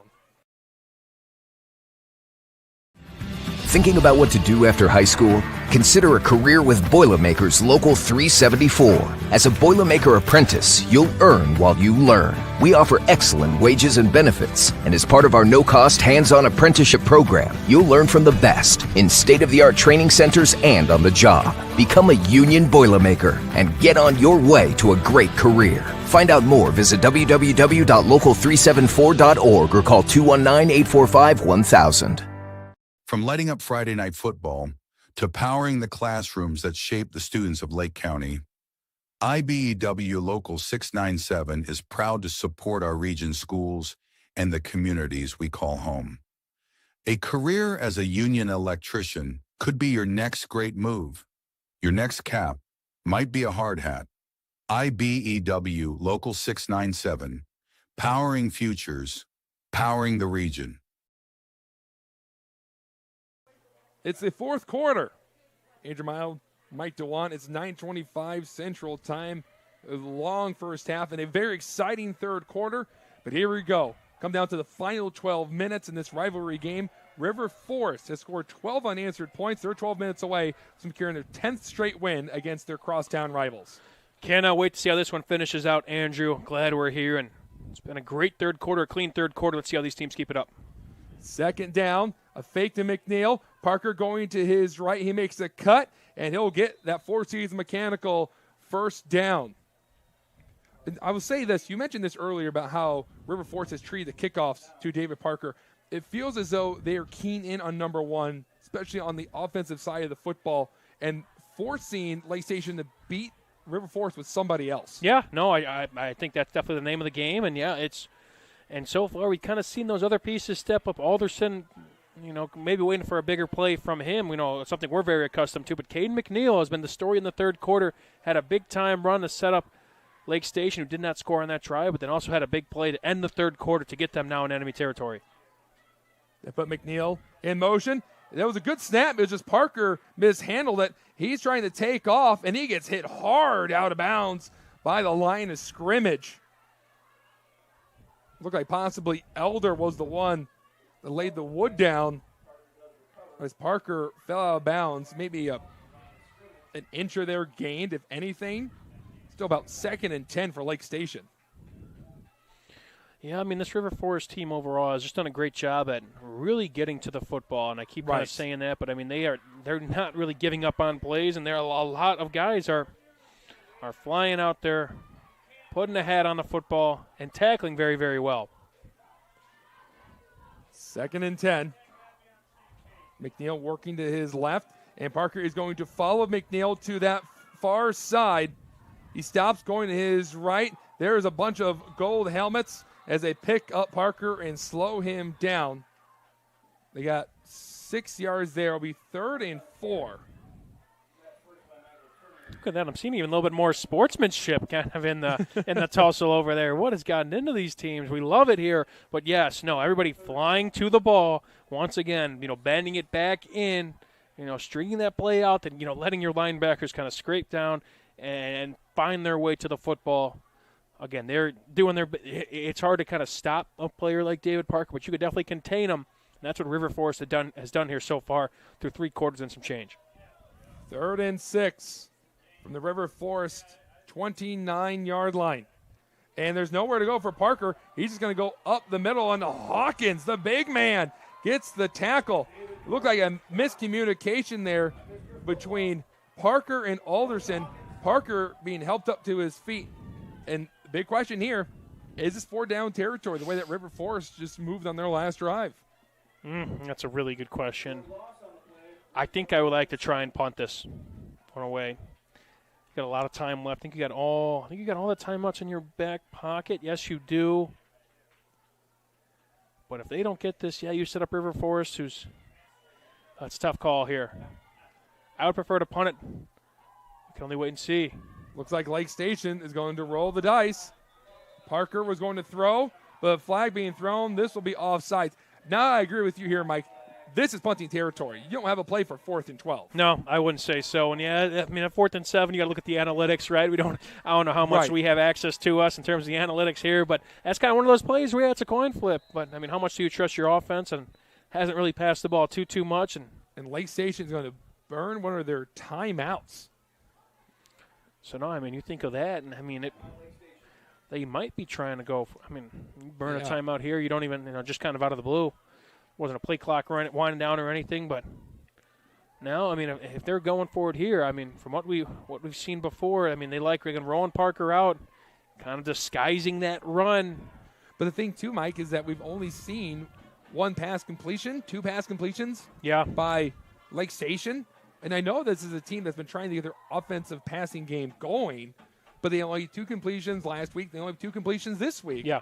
So do you have a passing play on 4th and 12 to even convert it? Because if you don't get it here and you give River Forest even more momentum because they stopped you again, they could go down the field and put the metaphorical nail in the coffin on Sure. you. No, that's a good question. But, I mean, when you're burning this time out, I'd like to say you have something in your back pocket. They're not going to kind of sit back and punt this. At least we don't think so. The thing is, too, is do you let Parker go with it, your best player who's been keying in all game? Yeah. You try to find it to McNeil, who's had some pretty long rushing plays. Well, looks like they got some schemed up here, Andrew. And it's always hard to tell if Parker's going to throw it or punt it. Yeah. Because Parker is also the punter. The Swiss Army knife for the Eagles does a bit of everything. The 4 linebackers stacking the box. Parker moves up, and they're going to throw. Parker dropping back. Here comes the pressure. Parker throwing off his back foot. And this is going to lead to an interception for River Forest. A good return. That was intercepted by Darius Thompson, his 2nd of the game. Pressure was on Parker there. Just kind of threw it up there, an arm punt, if you will, but a great return. If he didn't shake, he could have shook off one more tackle. It might have cribbed that, but nonetheless, River Forest takes over. The momentum just keeps going in favor of the home team. And like you said, now you get the ball back, you force another turnover, and now a real chance here, Andrew, to keep up the trend and maybe walk away with a comeback victory in this rivalry game. River Forest on their last drive started on their own 3. Back-to-back rushing plays, 72 yards and 25 yards for a 97-yard drive to give them the lead. And we'll see if they stick to that run attack that worked. They are going to run it. And Thompson spins off a defender. Thompson spins off another defender. He's putting everyone through the rinse cycle, and he falls forward to the 40. Troy Thompson put the team on his back. And he has a 4-season mechanical first down. He has changed this game, Andrew. He's been the lead guy. I mean, they're finally, kind of resorting to running the football. We've seen them throw the ball a fair amount, and now they're kind of resorting to, all right, let's run this inside zone, and let's test, at least quick hitters, and let's test this linebacking core Lake Station. Right now, it's been all River Forest here in the second half. A great adjustment, putting together some big-time drives, some key big-time plays, and obviously, with the lead in their back pocket, the clock is their friend here, Andrew. Troy Thompson spamming that B button, spinning off everyone. As an RPO, quick completion to Malave. Malave going down the sideline, and River Forest can do no wrong offensively. Back-to-back 4-season mechanical first down plays. 3 straight runs. And then you built in that RPO where, again, now everyone wants to crowd the box. They're thinking run, throw it to the outside, get it to your receiver in space, let him make a man miss and pick up another first down. Well-executed plays there for the Ingots. 20-yard gain. They're in the red zone again. 12-6. River Forest has a chance to put this game away. Their defense can stay strong. Thompson trying to find a hole. He's staying behind his defenders. He's going to go to the outside, and finally, Lake Station is able to get to him and slow him down. It takes a pile-up to push him back. Maybe a yard was gained, if any, for Troy Thompson. But you look at the patient running there. These players are laying it all on the line. We're seeing players, obviously, great job by Lake Station and River Forest as well to, string that play out and give their all efforts. But all these players are taking a long time to get up off of the ground. You're kind of noticing this now in the fourth quarter. I mean, there are just so many snaps these kids are playing. I mean, these guys they're making us tired up here. I could only imagine. It's impressive what they're doing. And obviously, this is the money quarter, Andrew. This is when games are won and lost. Elder is in the game. He had a 25-yard rushing touchdown. They're going to give it to Elder. He had a big hole to go through. Elder taking some Eagles with them. And he might have gotten the first down. Might be just a little short, and they're going to say he's just short. 3rd and 1 coming up. Lake Station needs to stop badly. No, yeah, but they are just gashing them now. The rushing attack has came alive here in the second half. It was something they really did not do a whole lot, but all of a sudden now you're mixing in 2 backs, keeping guys fresh, and you're seeing a lot of hands on hips for this Lake Station defense that has a lot of guys going both ways. And you and I talked about which team was going to be more well-conditioned, might win the game due to all the mistakes. And right now it's looking like – and Harris taking it himself after the read option. Harris reaches out, and Harris finds the end zone. Touchdown, River Forest. And there's a flag being thrown after the play. I think the touchdown should count. A designed run there for Harris. Looks like we've got a Lake Station Eagle down, hoping he's okay, but a designed run there on the touchdown. And River Forest has put together a rushing clinic against this tired Lake Station defense. I haven't seen what that flag is. It was thrown after the play, so the touchdown will stand. It might be one of those pesky personal foul penalties after the play that we've seen so many tonight. Yeah, it might be, I think, initial on Lake Station, or excuse me, on River Forest. Looks like that's number 4 there. And it is going to be on River Forest. Looks like the player that was down for Lake Station is up. Yeah, that's Devion Henry, who had the interception earlier. One of the bigger plays of the ball game at first half that featured 7 turnovers. And believe it or not, Andrew, I'm trying to jinx us a lot, but I don't think we have any turnovers. Good thing there's a lot of wood around us. Right. You're superstitious. We are knocking. But they are doing a River Forest especially. I mean, this is a tale of 2 halves for the host Ingots. I mean, they have put together more complimentary football. Defense has looked great. And the offense especially, they've mixed in a couple passes, but more so in the rushing attack, something didn't really do in the first half. Right now the score is 18-6. And both times that River Forest has scored a touchdown, they were turned away on a 2-point conversion. Then they went for an extra point, but a low snap led to a bit of a scramble trying to put a play together, but Malave couldn't complete the pass, who is the holder for Christopher Witt. This is a big extra point, too.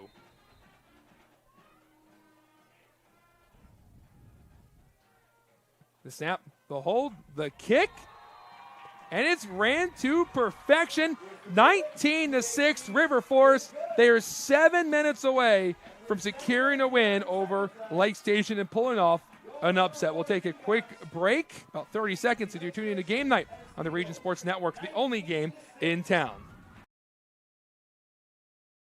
Four Seasons Mechanical proudly serves Northwest Indiana, providing quality, reasonably priced, reliable service. With a quality and comfort guarantee, the professionals at Four Seasons Mechanical offer a wide range of services in heating, ventilation, and air conditioning. Whether it's residential or commercial, Four Seasons Mechanical is there 24/7. To find out more, the website is fourseasonsmechanical.com or give them a call at 219-756-7020. Four Seasons Mechanical, your indoor air quality specialist. With electrical services from Economy Electric Heating and Cooling, you can radiate the perfect amount of light and energy into your home. From rewiring and code upgrades to ceiling fans, lighting, security, and more, Economy Electric Heating and Cooling's trained electricians will make sure you can enjoy your home on full power all the time. For a free estimate on electrical work, call Economy Electric Heating and Cooling at 219-923-4441, and you can visit them on the web at 4ajobdoneright.com. That's the number 4, ajobdoneright.com. This is a Quintel kickoff. This kickoff and all kickoffs are presented by Quintel Incorporated, handling jobs of all sizes throughout the country since 1994. River Forest pumping up their team on this senior night, as they've scored 19 unanswered points, but due to the 15 yards that was called after the touchdown run by Harris, they have to kick the ball off from their own 25.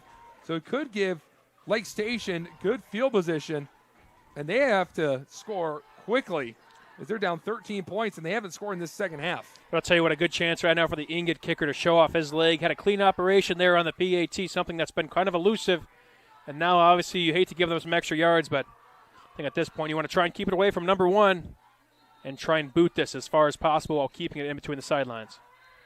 Christopher Witt nailed the extra point.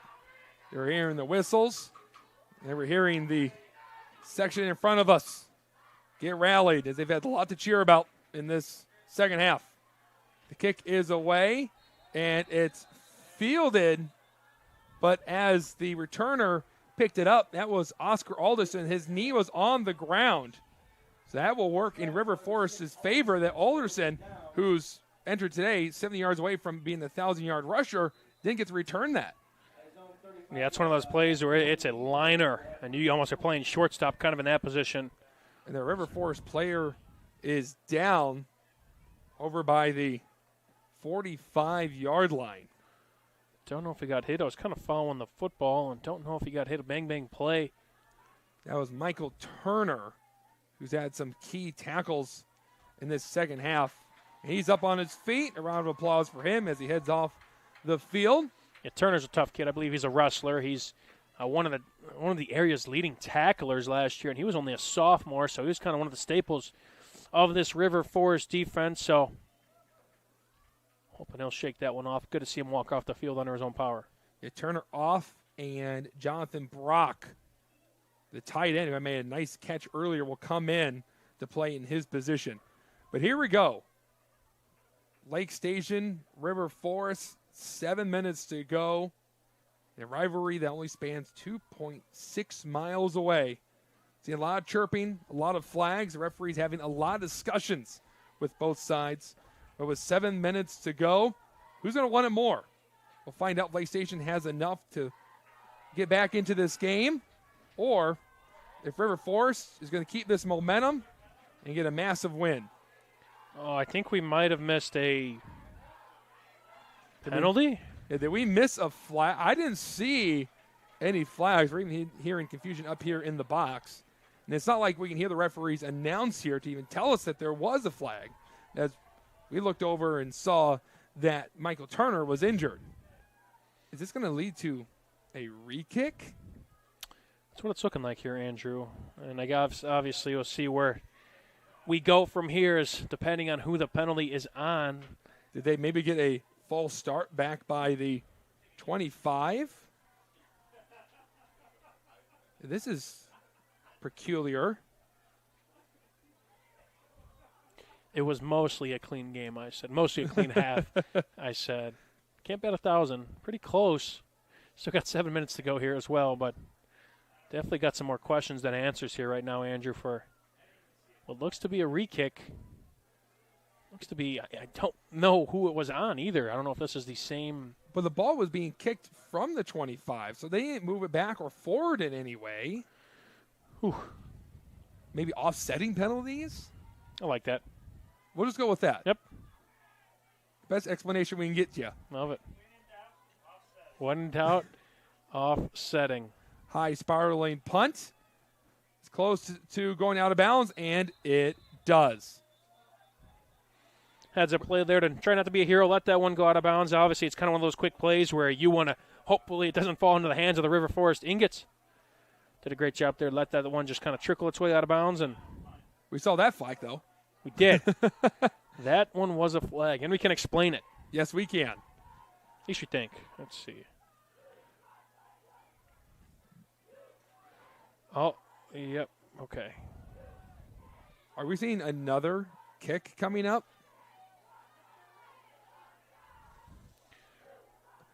Mike, I might need you to pinch me because I can't tell if this is deja vu or if we got into the Twilight Zone. We have seen everything tonight. You ever see movie Groundhog Day? I have, with Bill Murray. Dude, that is one of the, not to go on a tangent, but one of the most frustrating movies I've ever watched, and it's kind of maybe a similar sort of feeling we're getting here. So that one looked to be, okay, so I think we may have had a false start penalty. Right. So they backed them up the 5 yards there. We didn't see a flag again. Third time's a charm. No, definitely paying homage to Groundhog Day. Oh, with man. What a frustrating movie. I thought that Groundhog's Day took place in boy. February. And Parker runs into his own guy. Parker getting out in front to try and lay down the block. This is a nice return. It's a very physical tackle out of bounds, and there is another flag. And I think this is going to go on River Forest again. Yeah, I jinxed it. That's on me, Andrew. Harry Vargas, the junior, returned it. Yeah, it looked like, you see the replay there, it was just kind of a bang-bang play. It looked kind of, I think late it was out after of bounds. here. I think they something was said or they made contact with him. Yep. Did you see anything in the replay? I mean, I initially saw kind of a later hit. I don't think that was thrown right after that, so it very well could have been something said. Let's take a look. Thank you, Clint Klaus, our producer. When the referee throws the flag, we may not have gotten that in the shot. Looks like he did that just right before, so he may have heard something. But it was, oh my. It's a 15-yard penalty if it is on River Forest, and that would put Lake Station at the 35, but they're going to wave the flag. They're going to wave the flag. Second time we've seen that today, so Lake Station will start at midfield. Yeah, they've met their quota. They're okay. Like, yeah, we're all right. We don't need another one. We're good. Let's play ball. I mean, I thought they met their quota by the end of the first quarter. They might have. But here we go. Lake Station's had plenty of time to talk about what they want to do on this drive, muchly anticipated drive, in a 13-point game with 7 minutes to go, so plenty of time.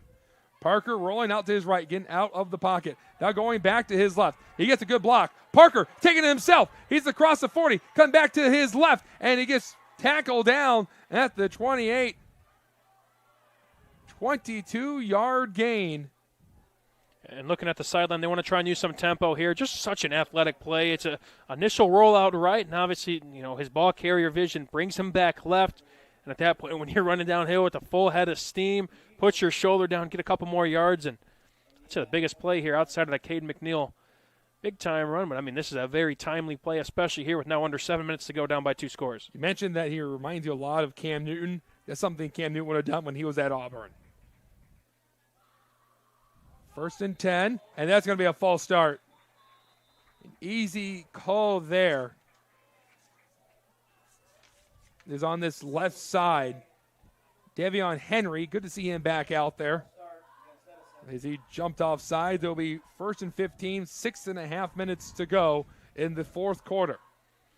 And I will say, although this has been a, let me take a look. Although this has been a half that Lake Station may want to forget, got to give a big shout out to Carson Smith, the center, who's been very, very solid under center, at center. With his snaps. It was a rough first half for him and responded very, very well. Pass coming up. Parker, plenty of time. He's now trying to evade the defenders. He stumbles. They have a hold of him, and they'll slam him down for a sack.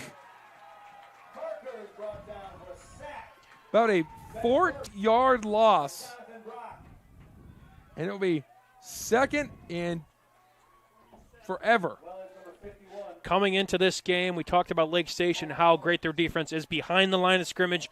The story tonight is how River Forest is getting to David Parker. They are playing much more behind the line of scrimmage than the opposition. And more importantly, a big-time play there. Momentum goes your way. Then you get up off the pile, don't have to say anything, get right back to the huddle, and play 2nd down. 2nd and 27 from the Ingots 48. Lake Station needs a big play right here. Dropping back in the coverage. Parker completes his pass to McNeil. McNeil comes off of the defender, spins off another one, and McNeil gets a lot of those yards back. He'll make it 3rd and manageable. That's an over 20-yard gain. Great job there by Parker, rolling out again. We'll take a look at the pressure there. Pretty good job, protection up front. Rolled out, got off platform, kind of where he's at his best, as in, improv, doing some things. And then McNeil's been really running tough. Not letting anybody bring him down, at least on the first go of it. 3rd and 5. Parker going to go to his left this time. Throwing it, and it's over the head of his intended receiver. Tried to find Nicholas Rico. 4th down coming up. And you got to think if River Forest can stop him here, the way they've been running the football in this second half, they can milk the clock out and walk away with a win. This might just be at Lake Station. Only 2 timeouts to their name, so that's something to look out for as well. For this 4th and 5 here, I'd like to get Parker rolling out right, if anything, although the shorter side of the field, I don't want to have him a cross-body throw if you do decide to throw it. One of those moments, too, where you're telling Parker you don't need to throw it. If you can take it and get the first down, do it. That's the trust they have in them. Big-time players make big-time plays. And Parker fakes it, going to his left. Pressure coming in. Now going to his right. He's going to have to throw while on the move. And it's batted away.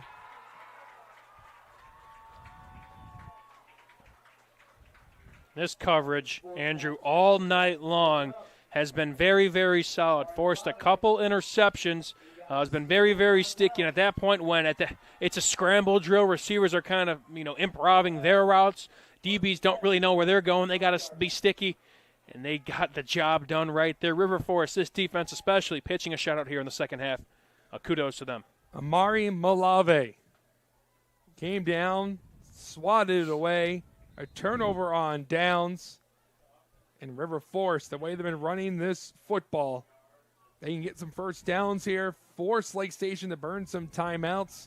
They could just sit on it and walk away with their 10th consecutive win against Lake Station. Harris faked it, threw it over the middle, and it's incomplete. A very odd decision, you would say, considering how good you've been running the football today. Yeah, I like the RPOs. I don't know if maybe anything across the middle of the field. I know it's a long throw out there, but they've had a lot of success with their receivers, especially if they're playing maybe some softer coverage. But, yeah, I'd say here, Andrew, at least what I would do.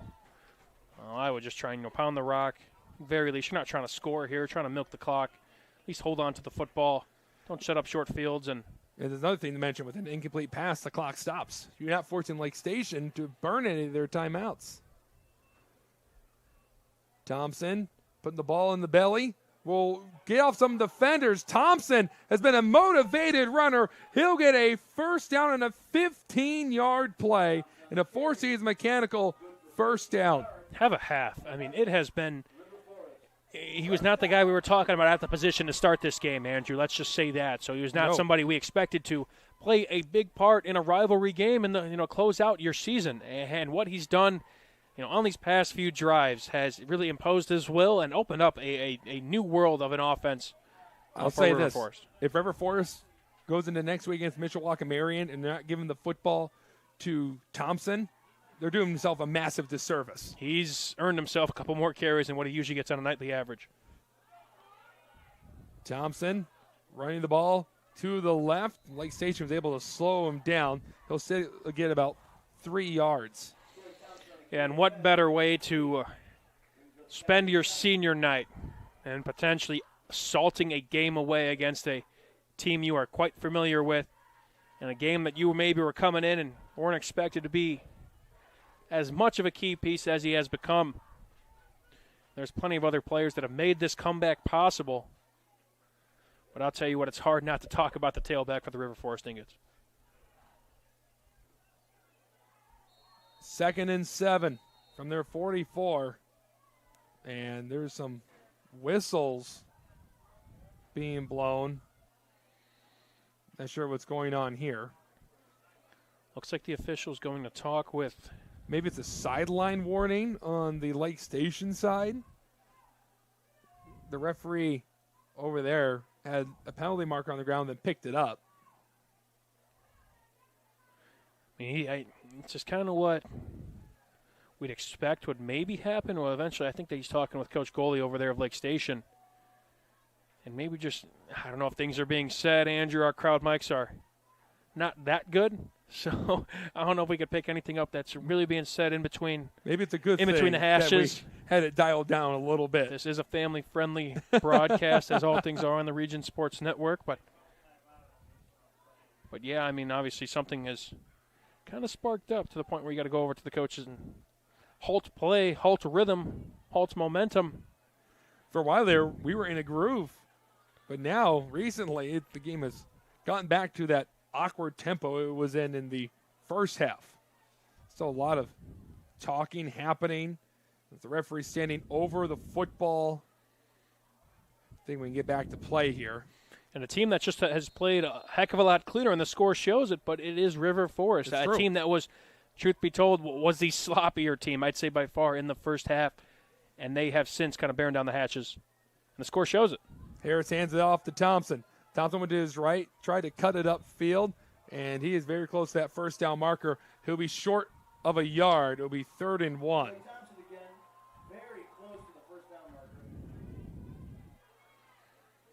And honestly, it might be an unpopular opinion, but I'd rather have it 3rd and 1 than 1st and 10. That's true. Let's try and get this first. It could be 2 plays here, and although it's a little risky, but if you spend another 40 seconds. Well, your average yards per carry in this second half is much better than just 1 yard. It looks like one of the Lake Station players is walking off the field. Quick pass over to the left. It's completed to Malave. Malave going down the sideline, and he'll be well into Lake Station territory for Four Seasons Mechanical first down. Yeah, it's been quite the night. But 3rd and 1 there. Obviously, I think they want to try and, 2 downs there. Might have been a read there, but that time you throw it out to your receivers, one of those quick RPOs. That's extension of the run game. And a big first down on the evening that very well could salt this game away. Lake Station now 2 timeouts to their name. Down by 2 scores. Gotta love where they're at here. 2 minutes to go. River Forest just looking up at that play clock and let it run down to the very end. Handoff, Elder. Elder, a lot of black camps around him. Able to keep the play alive for a few more seconds. He'll get 3 yards there. 2nd and 7. There's about 100 seconds to go. Don't forget, we'll have the post-game show after the conclusion of this River Forest Lake Station game. We'll give you some scores from around the region, as I would assume that this has to be one of the final games going on tonight. Yeah, no, I would not disagree with you on that one. I'm interested to see who walked away with some conference championships between Griffith and Wheeler, and then Drain and Lowell. If Michigan City was able to end that Crown Point regular season streak, they're going to reset the clock, push it back up. Lake Station, again, although it's going to be a game that they got to hang their heads high if the results hold. They're division champs as well, so can't let this one kind of hang over their heads. Obviously, one of these big-time games where they still have accomplished so much more than any other Lake Station team since 1999. Correct. And, we can kind of abbreviate our post-game show. But, yeah, you have to hang your head. You cannot let this dwell on you and ultimately affect your postseason play because, they're trying to make some noise in these next few weeks. You might be happy with those 6 wins, but it could be 7 wins. You could be pushing for your first sectional title since 1998, and they're going to be pushed back. It looks like River Forest is more than happy to delay a game there. 67 seconds left. Stuck with us the whole game. Thank you for tuning in, and happy to have had you to wrap up this regular season as we get geared up for playoff football here on the Region Sports Network starting next week. And might be the first time we see River Forest. Somehow Elder was able to hold on to it, as Elder was losing the football while he was running, and he got across the original line of scrimmage. Some of the fans over here want a flag. They're not going to get it. And that should do it.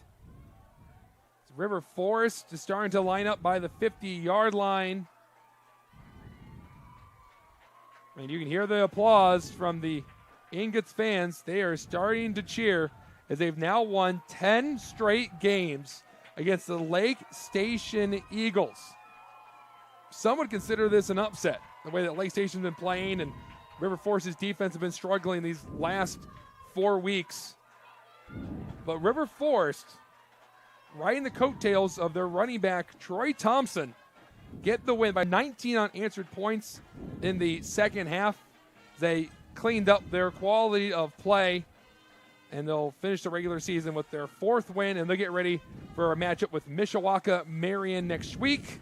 And then Lake Station, they suffer the loss. They'll be going up against Wheeler. Mike, any final thoughts before we take a break and then give out some awards and look at some scores from around the region? Yeah, it was impressive to see both these teams definitely clean things up as a whole in the second half. To keep things brief on the first half, it was one to forget. Lake Station got on the board, but it was all River Forest in the second half. Played a clean half of football, established a rushing attack that was pretty much non-existent in the first half, shuffled the deck a little bit, and just overall just played a much better half, a much cleaner half. And overall, yeah, you may not, it's a 4-quarter game. You may not come to play and what was a rivalry game, which featured a lot of penalties, a lot of drawing back and forth in the beginning, but they responded very, very well, and obviously was very deserving of this win, or something that, hey, it's been a rivalry that's been one-sided.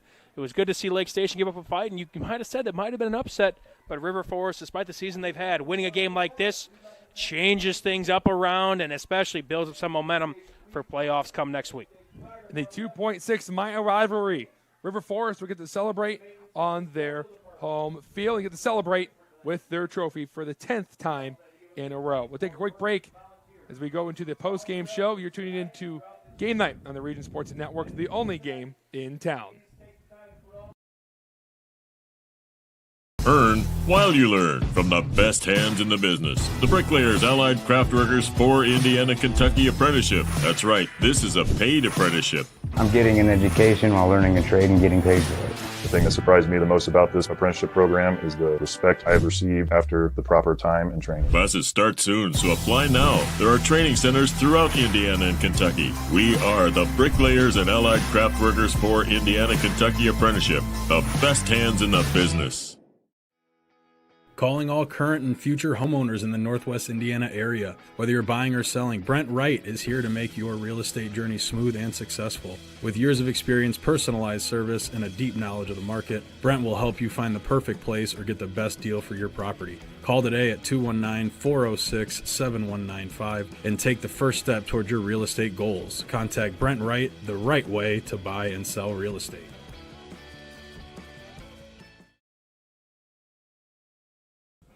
Welcome back to the Region Sports Network. The final score, River Forest 19, Lake Station 6. Stay with Region Sports after the game as we send it back to the Centier Bank studio. RSN will recap all of tonight's action from all around the region, all from the Centier Bank studio.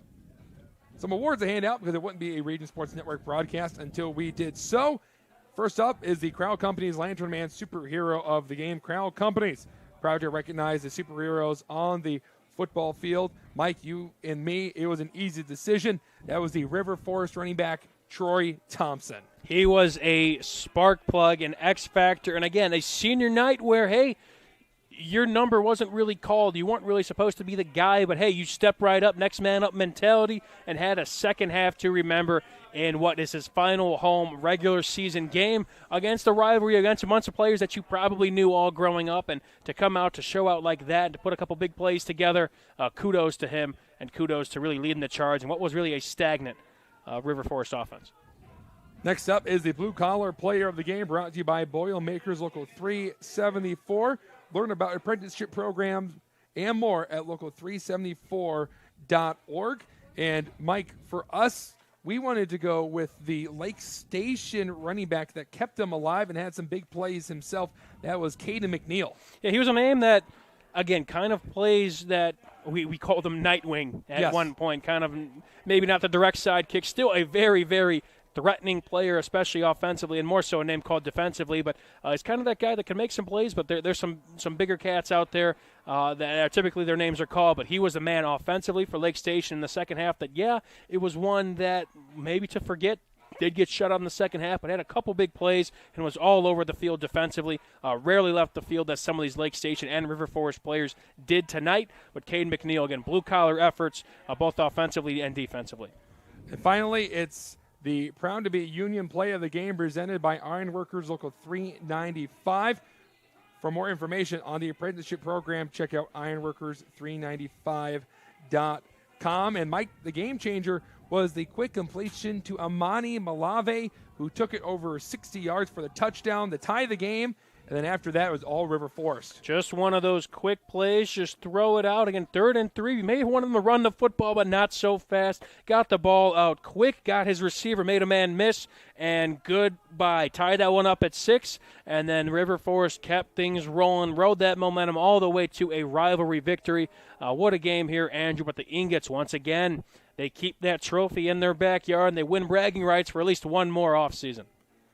Before we wrap it up, we have a scoreboard update, and it's courtesy of your neighborhood Strachan Van Til Food Market. Strachan Van Til, your favorite Indiana-made grocery store. All right, let me clear my throat. You guys can check these on the web as well, as Andrew said. But Andrean, the 59ers are the NCC champs, 19-3 over the 4th-ranked Lowell Red Devils. A final from Boone Grove, 21-14 in favor of Boone Grove over Bishop Knoll. I believe that was a comeback victory. Still waiting on a score from Calumet and Westside. Feel free to hit our guys up back at the studio if you got a final from that game. A game in the 4th quarter. It's all Maryville. Number 2 in our poll, 42. Number 9, Chesterton Trojans, 7. That game on the Region Sports Network as well. A final from South Newton we mentioned before. Frontier, 49. South Newton, nothing. Griffith wins their side of the GSSC 34-10 over the Wheeler Bearcats at 5 and 6 in our polls, respectively. Griffith building up some much-needed momentum in a 3A sectional coming up here shortly. Hanover Central responds well, 42-0 over Hammond Central. Hobart puts a 74 spot on the Highland Trojans, 74-0 in favor of the 8th-ranked Hobart Brickies. Final Thursday, once again, Knox beat Bowman 64-0. Miles McLaughlin over the 10,000-yard career rushing mark of the Knox Redskins. Lake Central, how about that? Stuns the Valparaiso Vikings. A game on the Region Sports Network, 21-14. A big 4 quarters there from Lake Central, something that's been elusive for most of the regular season. But a stunning victory at Viking Field. Crown Point, despite a 7-7 halftime score, just beat Michigan City 42-28. Kudos to Michigan City for hanging in there, but the Crown Point Bulldogs clinched their 4th consecutive outright Duneland title. Morton wins that one 58-6. They clinched the GLAC title. They won that one over the East Chicago Central Cardinals. The Munster Mustangs beat the KV Cougars 17-14 in an NCC battle. The Penn Kingsmen, they moved to 9-0 on the year. They beat the South Bend St. Joseph Huskies 38-6. Pioneer got the win over North Judson. A great game between two powerhouses, 36-18 final for the Pioneer Panthers. And a game still going on between two Duneland schools. LaPorte up on Portage, 35-22. And New Prairie wins a shootout over South Bend, Washington, 44-35. North Newton got the win over Tri-County 42-6. And still waiting on a final score from Whiting and LaVille, a game that has been all Lancers in that one. That is the Strachan Van Til Hometown Scoreboard. Feel free to check out our finals coming up soon. Once we get all of our finals in the mix, that'll be on YouTube, on YouTube and on Facebook and on Instagram as well. Feel free to like, subscribe, follow to keep up with all things Region Sports. That's going to do it. Big thank you to our executive producer, Chris Ramirez, operations manager, Rich Castillo, and coordinating producer, Zach Miller. That's Miller with 2 eyes. A special thanks to the coaches of Lake Station, Glenn Gully, and River Forest, Ed Ichablatt. The athletic directors, Jeff Bean of Lake Station, and John Steinhilber of River Forest, and of course the viewers at Facebook/Region Sports Nation, YouTube/Region Sports, regionsports.com, and on the IHSAA Champions Network. For our cameraman, Paul Vella, our producer, Clint Klaus, and the sports director and my partner tonight, Mike Dewan, I've been Andrew Mild. This has been Game Night on the Region Sports Network, the only game in town.